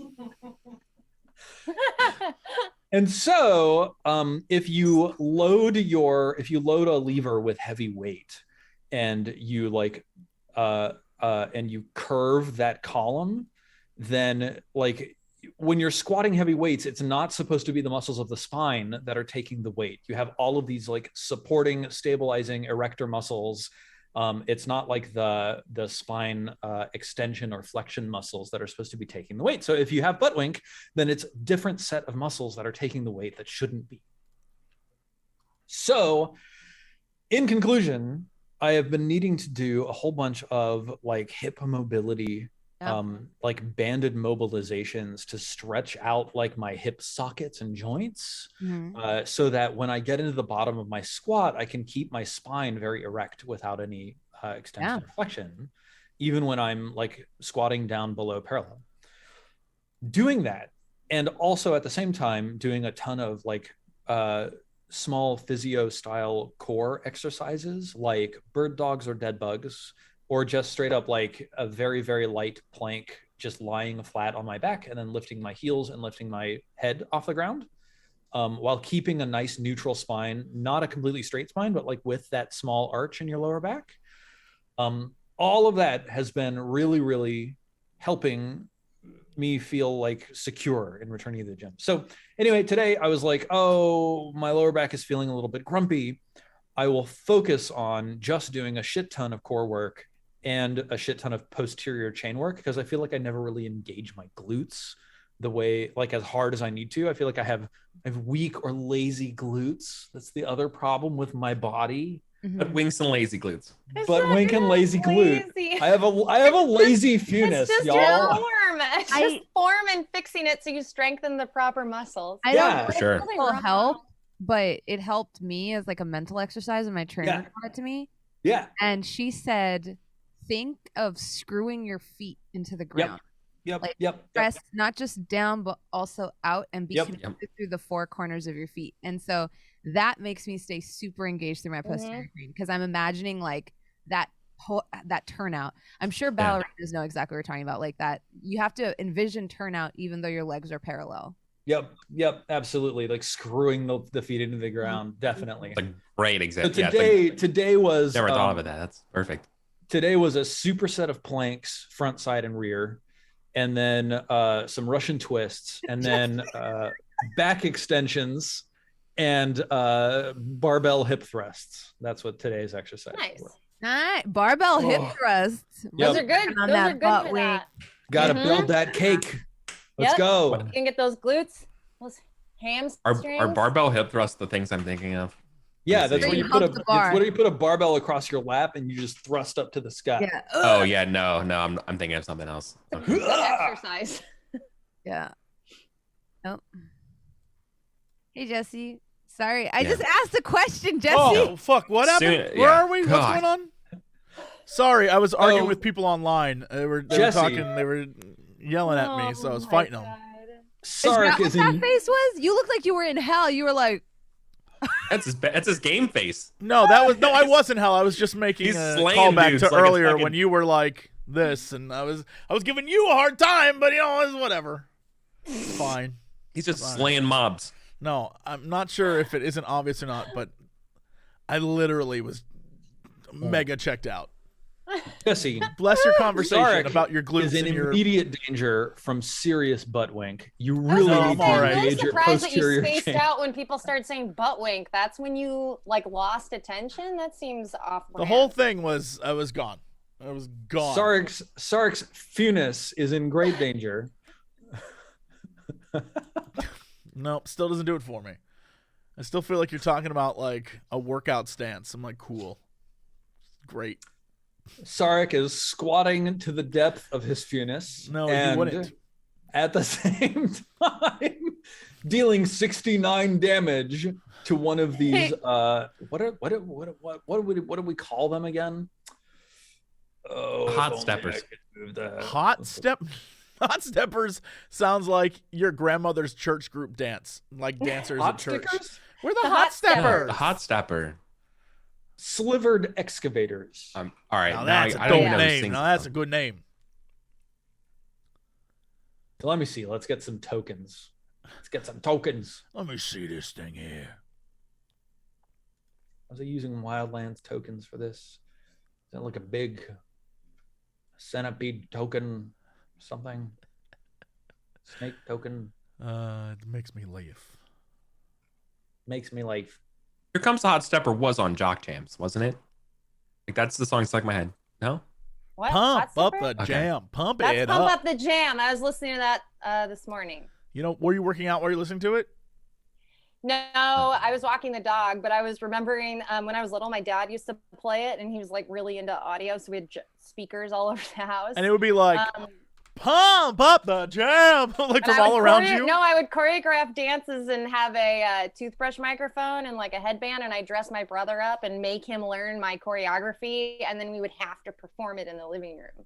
Yeah. After dinner. That was Bless. one of my performance songs. It's a good one. Pump up the jam. That song holds up. Pump up. it That up. song pumps up. All right. Pump up the jarm. All right, for real though. Here we go. We're just gonna use purple worms for this. Purple worm 1. Purple worm. And then no purple worm 2, because purple worm 2 is dead, brah. Purple worm 2. Let's see how much hit points purple worm 2 has. Purple worm 2 has died this day. Killed by the great Jesse Cox.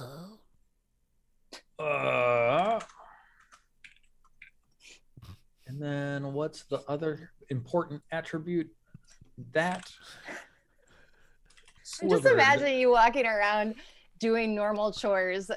And, like, That is, you don't understand. That is definitely a reason why I like cannot last in a relationship. People are like, this guy's weird. I will go around my house and just be like, I refuse to accept that because I'm weird as fuck and I'm married, so you could do it too. yeah, no, that just means you found a person You go find who there's weird accepts your people out there, weirdness. Jesse. All I'm saying is, Yeah, I that's don't like, what being in a relationship is. but I don't imagine you do it to the length. Like, all right, if you get like, let's say you're doing a thing and you get like a song in your head, and the song's lyrics are like, "I'm making a pizza, look at making a pizza." Now imagine that for 45 minutes. That's me. Yeah. Yeah. Yes. You're normal. I don't know how to break no. it to you, but you're just a normal. But if I dated a person who did that, I'd be like, "Nah, you gotta fucking go." Well, then That's because you're the you problem. need to find a partner. Oh, I know. You need I'm to find a aware. partner who is weird in a different way, in a Jesse No, compatible. I don't need weird. I need like today at the library. Tolerating. I was talking with an old man who told me about a book. Like, wow, that's so amazing, honey. Now I'm gonna go sing a song about pizza, and she's like, "You do you." I'll be over here cataloging things, and I'll be like, "I'm making a pizza. Look, I'm making a pizza." Yeah, that's what I need. I need someone who's tolerant, but also like very boring. And I'd be like, "You wouldn't perfect." Yeah. You don't want someone in the kitchen with you going making a pizza, singing harmony for 45 minutes? No, I don't need that. I don't want to have like a relationship where we sing together. I want a relationship where it's like, why? I'm making a pizza. And she's like, did you make the pizza? I'm like, I made the pizza. That's all I need. Star of the show. Yeah. Star of the show. And then she's like, I went to the library today. And in the library, there were 387 books. I know that there were 387 books because I counted them all. And I would be like, God damn, that is so hot. Tell me more about those books. And she's like, well, one of them was an atlas. I will tell you all about these books. Oh, yeah. An atlas. What was in it? She's be like, Jesse wants a series. Yeah, like all sorts of things. Latitudes, longitudes. Like, latitudes. Attitudes. Yeah. She's like, there was an isthmus, and I'll be like, I need all of you to roll for initiative. Already did. Peninsulas. All right, anyway, sorry. You sound like you want like Hannibal or something. When you just sits in the library all day and when you come and they open. No, not like sits in the library all day, but like just a boring person. I'm tired of people being like, I just like to look at the books every goddamn day drama. Like, what if tonight we sat in silence? What if tonight we need you to focus. Like old lady. I need you to focus and try to draw me a pizza. I can't focus. I'm thinking about pizza now. What? Sorry. Draw the pizza, Jesse. Do you see this pizza you drew? It is terrible. Didn't I kill this guy? Why do I gotta focus? It's still another. Oh yeah, wait, hang on. This one is minus 69. Did I kill one of these guys? Why do I gotta focus? It goes and shrieks. What is with my rolls? Whatever. I'm glad that attack worked. +3. Got it. Roll 1d20 +3. Buke. 9 and 5. Buke. I don't see Aya's initiative on the board yet.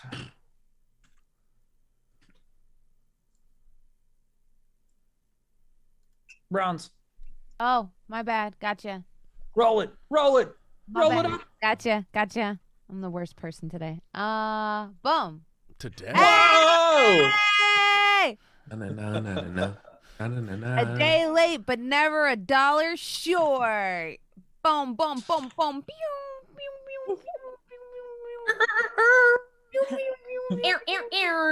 See, then I would be like, you gotta go. That sounds a lot more like an air horn. That sounds a lot more like an air horn than whatever I did.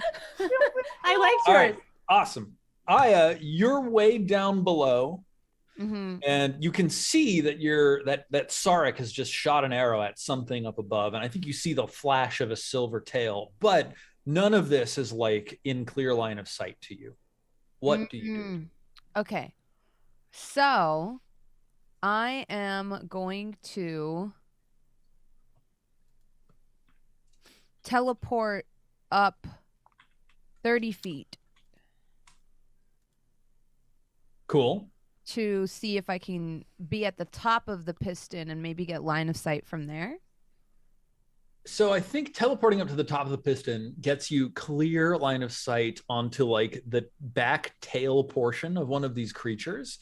It's probably still got like 3/4 cover from here, but at least you can like see it. So if you wanted to like fire off a pair of Eldritch Blasts, like you certainly have that option. Okay. You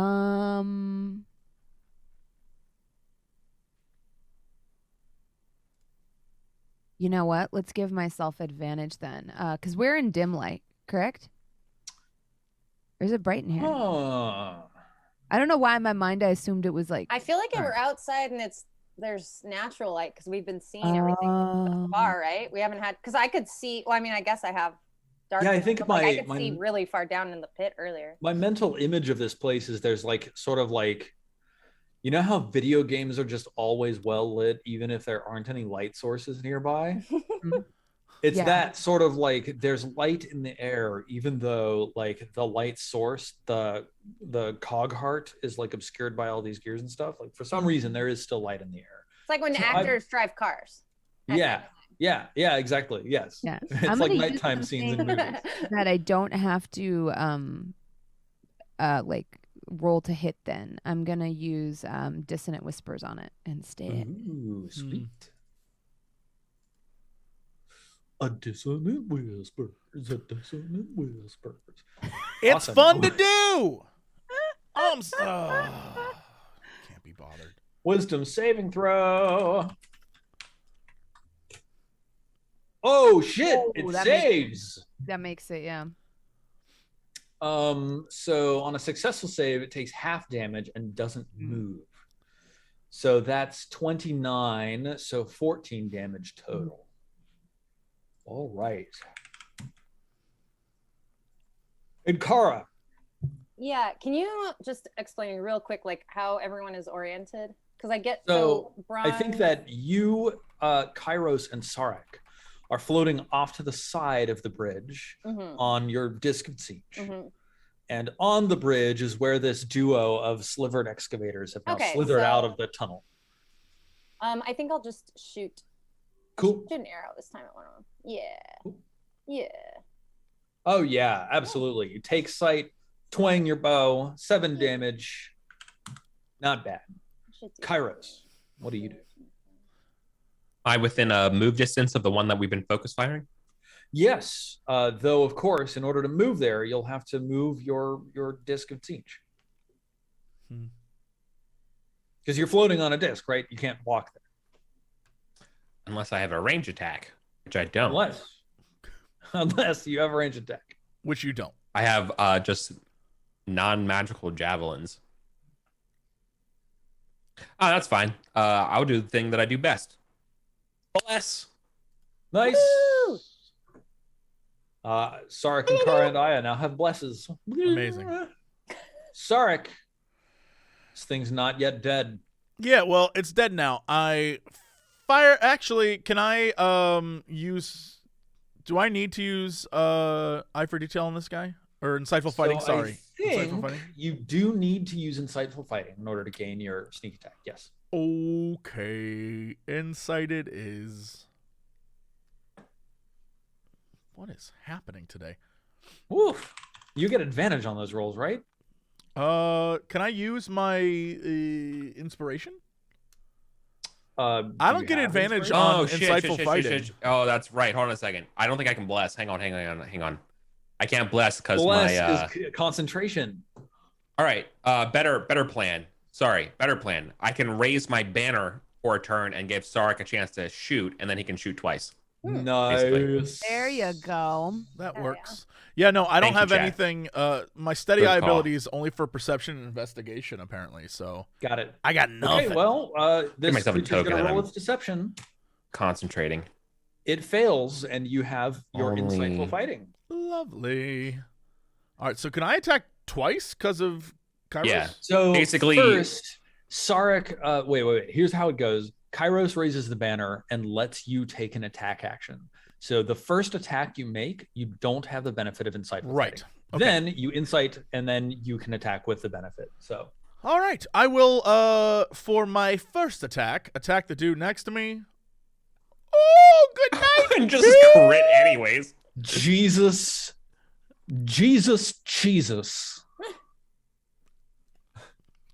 Oh my god. You hit this guy right in the funicular, and you kill him. Love to see from Venus to funicular. End his ass. There we go. All right, and then my next shot will be on the guy furthest from me, who's I assume about to engage with Kairos. Yep. 19 hits. All right, and then sneak attack.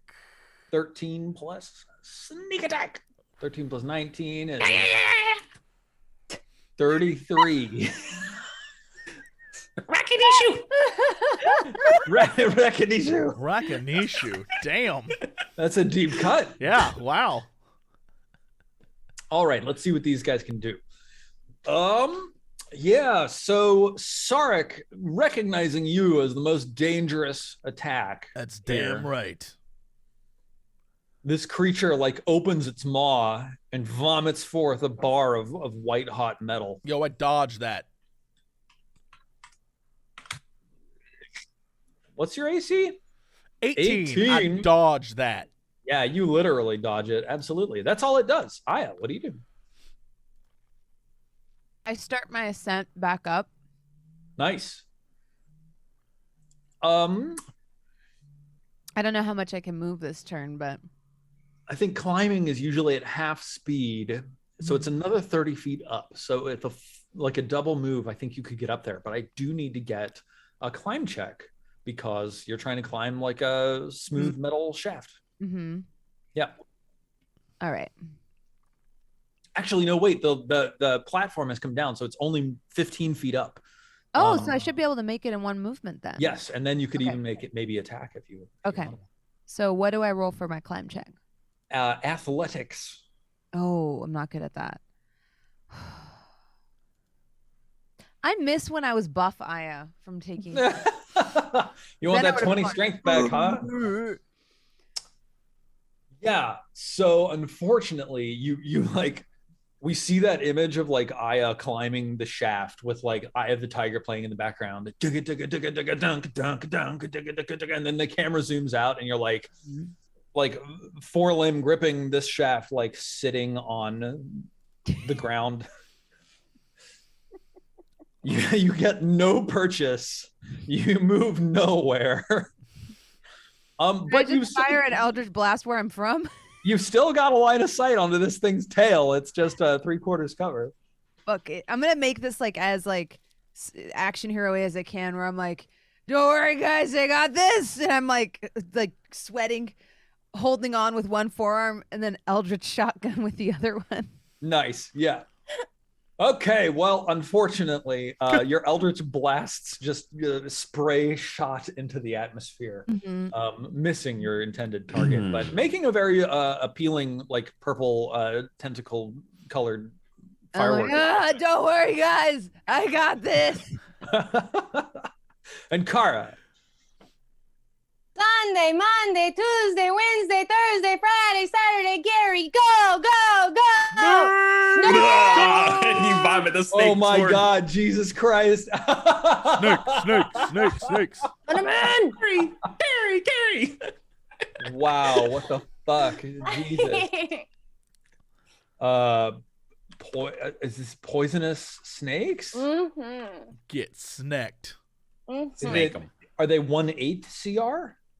They are 8 1/4.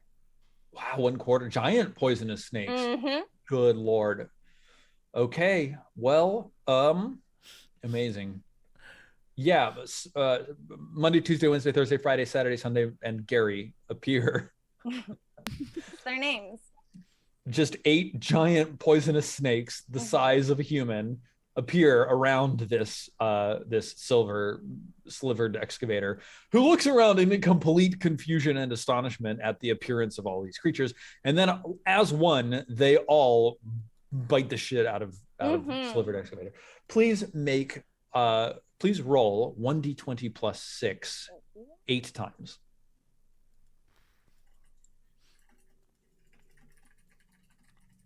Amazing. Wow.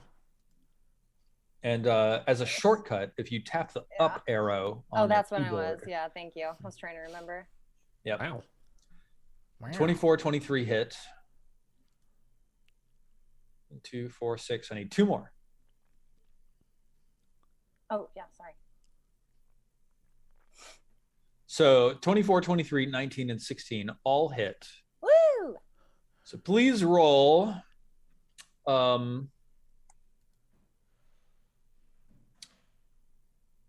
4d4 plus 16. How many 26 wounds? damage. What's its armor So, save? These snakes take 26 damage. This slivered excavator takes 26 damage from piercing damage, and then it needs to make 4 Constitution saving throws, DC 11, or become poisoned. 1d20 plus 1. Ridiculous. 1, 2, 3, 4. Get failed. poison, baby. Look All at them 4 rolls. of them. So please roll 12d. Wait. 12d6. My life for Inkara. Little babies never let me down. This slivered excavator just like the metal in its joints just starts melting away from the amount of poison that's just being sprayed all over it right now, and it's just like it has like big sad puppy eyes. It's like, oh, why did you hurt me? You did this to yourself, bro. Kairos, what do you do? You did it to yourself.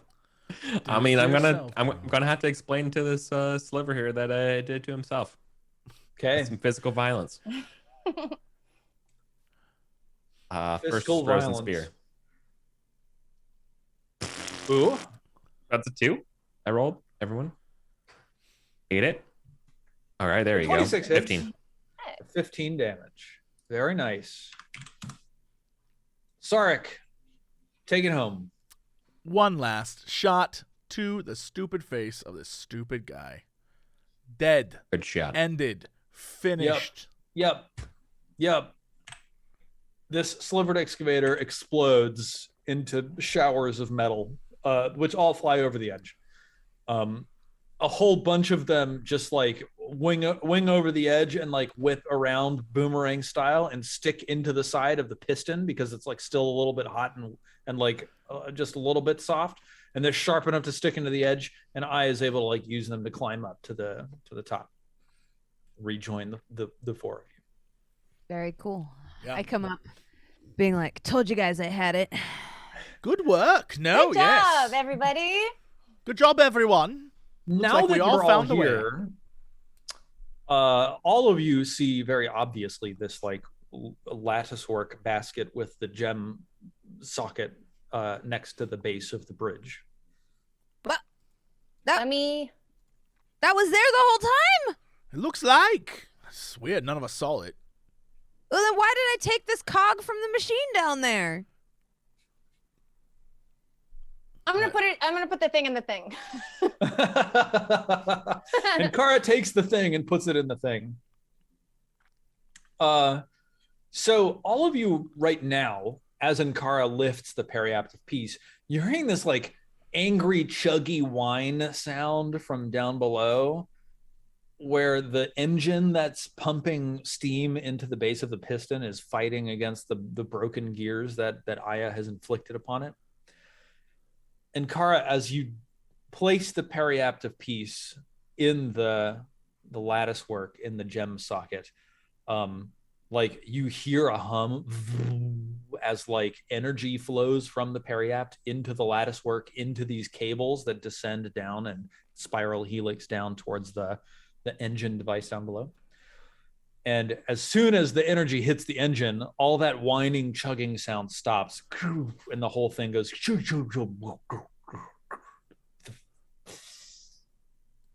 like vents steam out of another vent.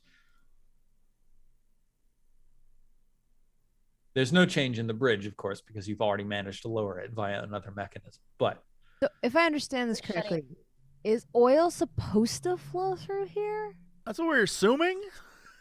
And is it like a Oh no, it was death. that's empty? so like, I think what you recognize by looking at the structures that you're standing on and like moving past or whatever is that it's not like this was originally, what do they call them? It's not like it was built as an aqueduct to transport oil, but probably that, you know, like over the years it was repurposed or had moved into a different position and happened to catch oil and was just a very good conduit for it. So while it may not have been its original purpose when constructed, it was clearly being used that way for a very long time. It's like, you know, some city builds a library and then the library loses funding, so they turn the library building into a hospital, and then the hospital gets shut down, and so they turn the hospital into like an office building. But when you're working in the office building, it's like, I recognize that this used to be a hospital, but the facade is of a library. That's the image that you get of the like bridge and the trough and stuff like that. So there's still no oil flowing, but you've cleared this first major blockage, which was this bridge that wasn't connected. And now there are no further creatures that are coming out of this space. So this central shaft that is hollow seems like something that one could ascend if one had interest. All right. Do I get the sense that there's more monsters in here? Don't lie. Be honest. For once in your life, Steven, be honest. You know that's not possible. Bagel? I don't know what's up with me. I don't know. Steak knife. Would you consider Klaxon a monster? Steak knife. Or an NPC? So, if you take a second and you just like listen closely, you only hear the rhythmic clockwork of the world turning around you.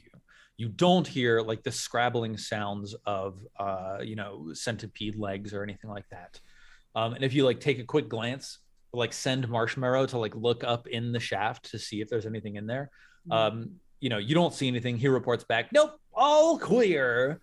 So in the immediate vicinity, it doesn't seem as though there is any further danger. However, Ankara might remember that she saw a number of these slivered excavators following you. More, she thinks, than two, but maybe not a lot more than two. I told them about everything I saw when we were on. Yeah, and then also there was that like troop of like triangle dudes and their triangle cloaked counterpart. So the answer to it, are there monsters nearby, is like always yes, but not immediately. Okay, that's good enough. Shall we?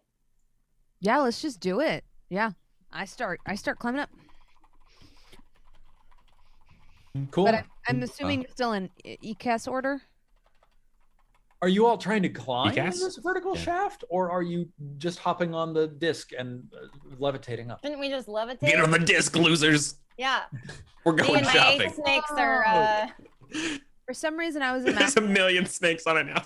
me and my 8 snakes. For some reason, I was imagining an angle at which be able to go up. The original trough was at an angle, but the shaft is just a vertical. Okay, yeah. Levitation then. Yeah, cool. Yeah, for sure. Y'all hop on the disc and levitate up, and when you emerge from the top, you find yourself in a place that looks like this. Oh God. Well, here we are. Oh, it's a disc defragmenter. Whoa. Look at all those tubes. Kara, Kairos. What in the Squid Game is this? Sark. Y'all are down here. So, all of the white stuff that you see here is like platforms that with like a waist-high lip on the edge. And down below these platforms in the lighter red color, you can see that there's like platform work down below that like is probably like 20 feet down. And then the dark red is like just the rust colored depths of this place. Like that's Got it. Oh yeah, nice. Far falling space. You can also see there are these like dark gray spaces here. The deal is that there are large slabs of metal held up vertically, sort of at the lips of these platforms. that are very obviously could be levered down to create a bridge to this central space. And in fact, up here in the north, you can see that one of these bridges is already lowered. There are also these 4 latticework and gemstone holder spaces. 1, 2, 3, 4. And across the way is a 5th latticework gemstone thing with a dodecahedron set in it. We need golden and glowing. You genius. And also the bridge to which it is attached is lowered and flattened. It is obvious from the sheen on the floor of this place that this once had oil flowing through it. But currently it is not active. It is at that moment in time that a monster appears. Dun dun dun. Oh, did I delete them already? Oh, the hot well, it's stepper. gone. Oh, what a shame. Oh, dang. it's a monster. What a shame. Oh, no. Dice, I only have 1 spell slot. That's fine. Okay. That's I'll all kill you it. okay. Don't worry. Wow. Jesse, Yeah. you don't think you need me? I've been carrying this group on my back the entire time. Don't I worry. think you do. You always find other stuff to Carrying? do. How about Don't you worry. Light carry cigarette. divorce papers? Divorce! Divorce! Divorce! Divorce! Divorce! Oh shit. It's like you just say the word and it has no meaning now. It just doesn't Send. affect me. I said it 3 times. That makes it official. Semantic Nope, satiation. you just summoned like an undead guy through a mirror or some shit, but whatever. Tried divorce too many times. Divorcee Somebody man? divorce me, yeah. Yeah. Like pops out through the mirror. Did you say divorce? Awesome. Okay. I'm the I divorce need initiatives. I need initiatives. Calm One initiative coming up, Pops. down, you big nerd. 4. Shit. What the hell? Why does Woo. Woo. Initiative. Where am I? is that me? Oh, initiative. Initiative. I had the same song, dude. See, this is why. I'm not a Hilarious. fan. Initiative. It's a song. So bad. Aya, this is your friendly initiative reminder. I already did it. I got a 1. What? Look at what? Holy shit. I don't. I clicked yeah. on my token this time too. I was super responsible. Bronze. You were 3. so bad Cool. that didn't even register. Yeah, I got Awesome. a 20 and a Well, 1. Slivered excavator number 1 comes slithering over this way. Let's see. 1, 2, 3, 4, 5, 6. 1, 2, 3, 4, 5, 6. It's sort of like balanced in the middle here. Like we'll just do this. But that's where it is. And that's what it does. Aya, what do you do? I rolled a 1. Oh, right. Wait, what the fuck? Why are you at a 19? Who got a 19? Sarek got a 19. Sarek got a 19. What the hell are you trying to do? Sarek, 19. Wait, there's one more initiative that I have to record. What? What? The strange device. What? Bonk. 4. Do my Oh, well, that'll snakes be need fun. initiative of their own, Steven? Or Oh, your snakes are with you, aren't they? mm-hmm. Let's pull them out. Question, Steven. From this angle, do we see the monstrosities in this area, or are we aware of their existence? Yes, yeah, you can and do and are. Okay. Okay. Oh, think of all the things you can shoot off platforms with Eldritch Blast. Someone was Yummy. building this level, and then I was like, I can't in good conscience just make this be platforms over empty space. I have to put a second layer. Cool. Awesome. Your snakes will go on your initiative turn, Ankara. Sick. All right, Sarek, what you do? Okay, I'm going to attempt to... I think... I'm not going to futz with anything here, because as we know, Sarek does not care about any of this for douchebag reasons. So instead, I'm going to take myself to here. What is that? I can do this, right? How much space do we have? Let me get my old ruler out. Yeah, I can do that. Yeah. Boop. And I'm going to take a shot at that dude down at the end of the hall. This guy right here. Are you moving Aya? Is that Aya? Boop. There we go.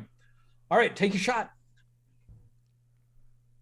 All right. Oh, do your eye for detail. I also realized why Aya had a Insightful 19 because I clearly clicked Aya and rolled initiative. Nice. And it said Sarek, but popped up as Aya because I am, again, an idiot. So let's do this thing. Okay. Incite that fighting. 14. Nailed it. Easy. All right. Incite that fight. Yeah. Sark looks back to the group and says, "Figure it out," and then fires a shot off. Nice. You hit. And then I'll do this too. Boop. 19 plus 16 is 35 damage. I'll hold these guys off. You just figure out what the hell we're supposed to do here. Very nice. This one. To the center platform. Let's see. How far can it shoot that? Oh, yeah. This one just vomits a white hot bar of light at you. Yeah, Sorry. miss. Total whiff. It misses. And then it moves. 1, 2, 3, 4, 5, 6. That's it. And Kara, what do you do? Well, first I politely just point out that it's after 1 in case anyone has the schedule. Oh, yes, it is. So do we need to go or do we want to keep I was going? going to finish this round. Okay, cool. Yeah, so let's see. I guess what I'll do is I'll shoot at the guy. Cool. I can't cast anything. 15 hits. Sick. And then let's see. So it's just that one and the other one. Yeah, it's just these two. I'll just send my snakies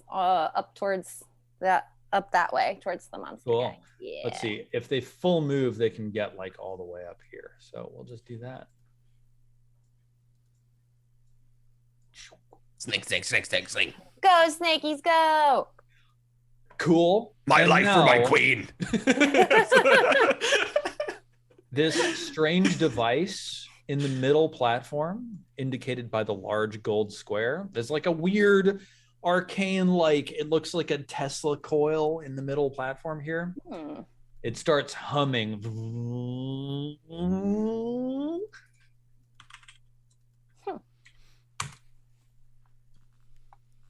Yeah, awesome. I need all of you to make a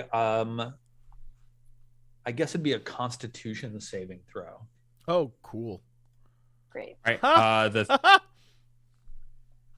And Kara, yeah, it doesn't even matter. Okay. Ronz, I think you get +2 to it because I'm next to you. 12. 12. 12. And Kairos, yeah, nice. Okay. So 12. Well, Aya, B for me. you get pulled. 1, Little baby 2, 12. 3. Sorry. Oh, damn, that's actually good. 1, 2, 3. Let's see. Giant poisonous snakes not affected. Let's get some slivered excavator saving throws. Constitution is +1. Okay, this one gets pulled. 1, 2, 3. Cool. This device exerts just like an intense magnetic pull on anything that you're holding that is metal, and just slides you towards it. And you can see that it's impacting the slivered excavators as well, but not the snakes. Really? Because those snakes have balls of steel. All right, Kairos, Got it's 'em. your turn. What do you do? Question: can I jump from this the platform closest to me to the middle? Is that a feasible jump? That's 15 feet. So I think not for a normal man, but for a heroic half orc. Yeah. Yeah, I'm doing that. I'm just going to basically double move and part of that do that jump. Yeah, totally. Athletics, because I'm a god. Athletics, I never DC fail. DC 14. There we go. Oh yeah, nailed it. Absolutely. God mode Yeah. achieved. You land right on the other side. I'm gonna fuck this device up with my spear. Aya, what do you do? Okay, so I'm going to. There's two of them. They're not close enough for me to waste a spell slot. So I'm going to move forward as well. I feel like I'm going to regret that because you moving us forward with Constitution saves tells me that you don't want to be moved forward. But, you know, here we go. I'm going to. So just so I understand, I have line of sight to these dudes, right? Yeah. Yep. Okay. So I'm going to move. Are these squares 5 feet? Yes. 5, 10, 15, 20. But this is a higher up. The I think it's soft below. pink is down below about 20 feet. Down below. Would be going down 20 feet then make me not have line of sight? I'm assuming yes. Okay. So I'm going to stay at the lip of that, and I'm going to. I have crazy range on my shit, so let me just see. Because I think the snake's got the other one. Yeah. So I'm going to shoot at this one. Cool. That I'm pointing I've at. always wanted to do a Twice. longer campaign with Jasmine. Jasmine is 15 hits, 14 misses. so much fun. I have a plus 9. I do not know how I keep rolling so poorly. At a table and tell a story Wait, together. what And from is that? I see so much of her creativity. You click show and spell well description. built. Yeah, there you go. I'm in So weird. But What it's- are my it's- rolls? it's very evident. -6. Jasmine is phenomenal. And you knock him back, I really right? Enjoy the way Yeah. 10 feet. Nobody's Yes. homebrewing monsters like Jasmine out here. No, I mean, I'm like ideally you into the know, pit? Listen, there's a lot of great Into the DMs. pit. People So got I moves. think what I happens is defy one- anybody. Yeah, to put totally. together a monster He gets like knocked Jasmine. back here and then Unlike- falls 20 feet. So roll 2d6 for me, Smash. please. He takes another 7 falling damage and lands on the platform below. And that is the end of our first round of combat and the end of today's session. Finally, here comes the hot stepper.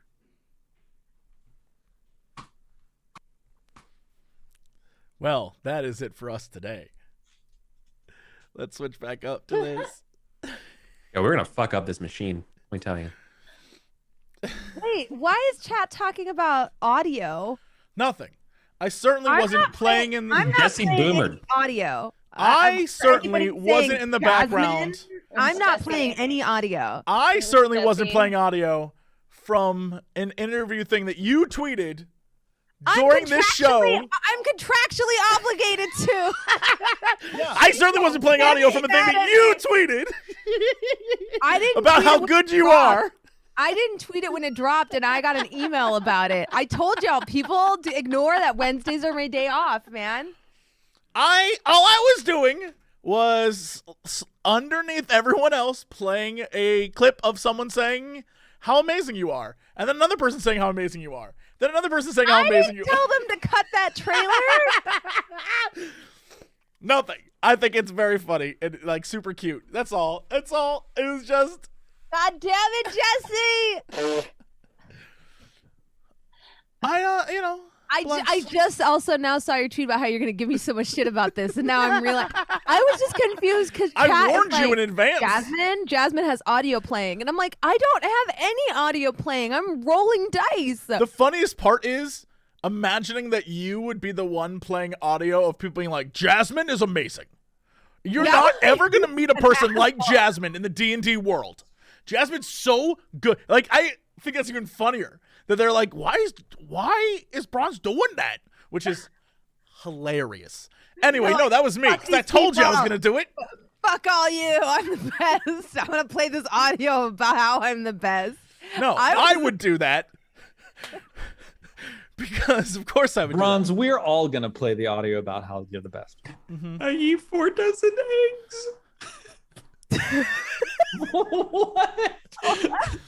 All right, Jesse, play us off before we go even more wild. Oh, man. Sorry. Hey, Britt, what's Mm-hmm. going on with you this week? Tell us about your life. What's happening? Yeah, just living life, studying, learning, jujitsu. That's all you can ask Everything. for. Your photos in your cute little, is it a gi? What is it called? It's my gi. Your gi is adorable. I was like, oh, look at their little gi. That's what I was Very saying excited earlier. to pick a workout that requires a costume. Yeah. Yeah. It's jujitsu's dope, dude. Yeah, I don't know. Yeah, it's really hard. But I practice against Sean, so if I can beat Sean, I feel like I've got my self-defense down. I don't know. I'm just I don't know. I'm visiting. Oh, we're gonna go visit family on Saturday, so that'll be fun. And now is a great time. I just started doing this, researching ways to celebrate Indigenous Peoples Day later this month. Find out, what land you're living on. Maybe read some information. Maybe come up with ways to acknowledge and appreciate and celebrate Indigenous Peoples Day ahead of time. One of the things you can do is sign up to volunteer on Thanksgiving Day, because it's still a thing that people are doing, and it's nice. Or start like a canned food drive in your apartment building. I don't know. Just think of ways to start giving back. It's a good time to start signing up. I'm going to do that. I don't know. Just be nice to people and have a nice time. Cool. Steven, besides what you told me earlier, which I will not repeat, because, what are you up to? That's all I'm doing these days, Jesse. Son of a... Yep, nothing else going on. We're back in scheduling for pawns and patrons, so hopefully we'll have a new episode for you for that sometime in the next coming weeks. Other than that, just hanging out. Hope you all have a great week. Just hanging out. All right. Well, Bronze, I'd ask what's going on with you, but instead I'm just going to play this clip. Nobody's homebrewing monsters like Jasmine out here. No, I mean, listen, there's a lot of great DMs. People got moves. I defy anybody to put together a monster like Jasmine out there. Unlikely. If you don't. Nothing. That was just someone saying that you're an amazing person. So I feel like that's all we need. Yeah, Battle for Beyond drops in 2 days. So hype. This Friday. Hell yeah. Be sure to check it out. It's a mini series. I'm DMing. It's 6 parts. In collaboration with the wonderful people at Fandom and D&D Beyond. We've got an amazing cast. Abria Iyengar, Iffy Wadaway.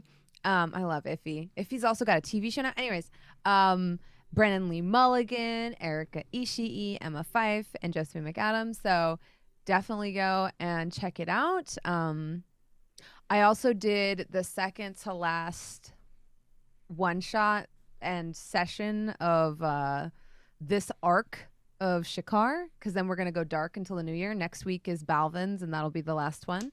And it was great.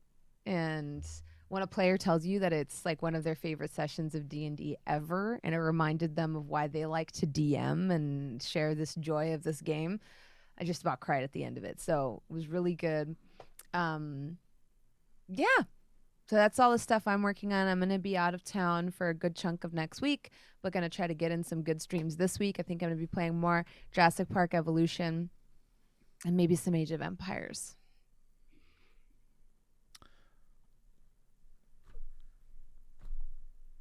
I've been doing this for over a decade, and I've never had a video made where people are like, this guy changing the game.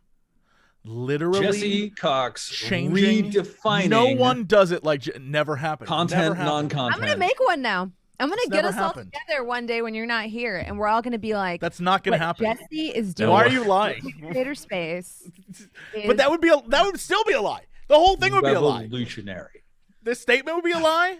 Everything in it would be a lie. I would play it every day when I wake up. It'd be my alarm sound. But Jesse, our love for you would not be a lie. That the longevity you have, Viagra, pack it up. Jesse Cox has been doing this and doing it with relevancy for years. The generations of Decade. content creators that he has directly inspired. One of the foundational stones. The Godfather of streaming. When is that going to pay off? Newbery Award winning. When is that going to, pay off? You just hung out with Jeff I Goldblum. was Just just Paid gonna say, off.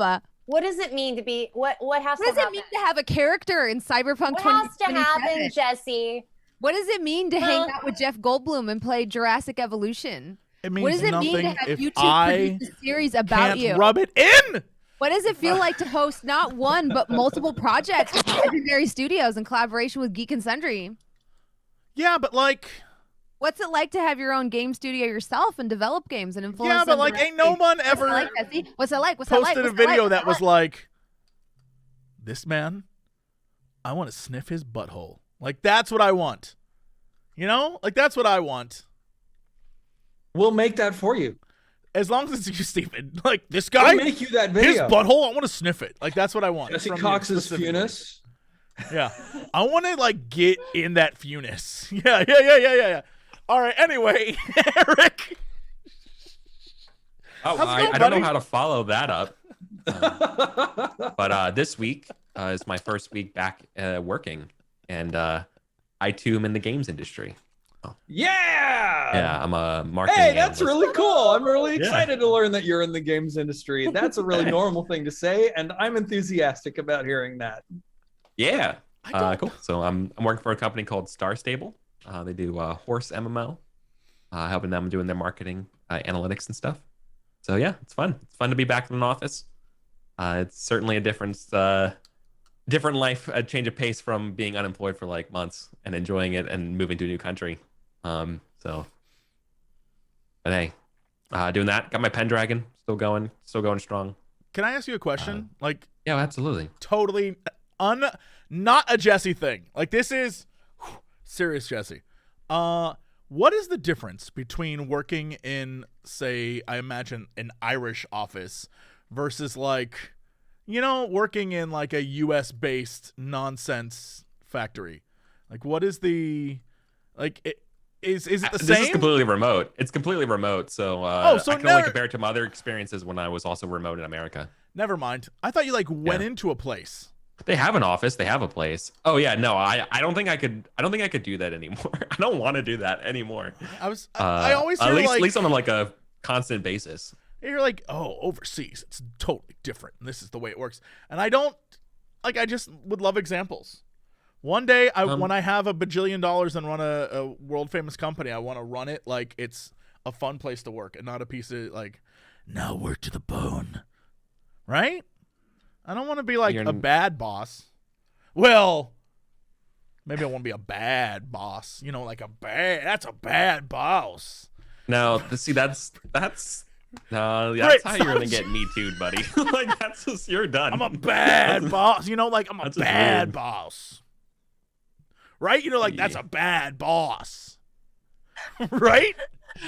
I don't know why, but all I'm picturing is you like walking through an office. Like I don't know why, but the first thing I pictured was like you holding Iron Man 3. like, a chocolate milk and being like, "I'm a bad." That's what I'm saying. Like I'm a bad boss with my chalky milk. Haters.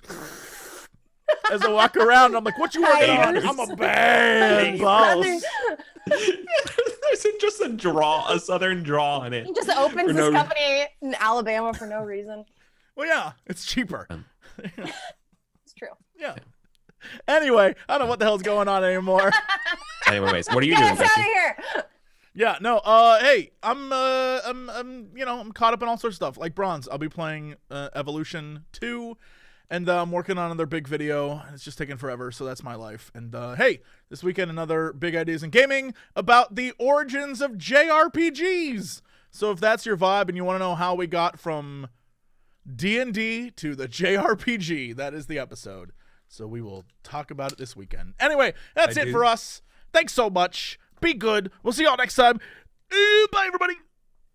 Woo!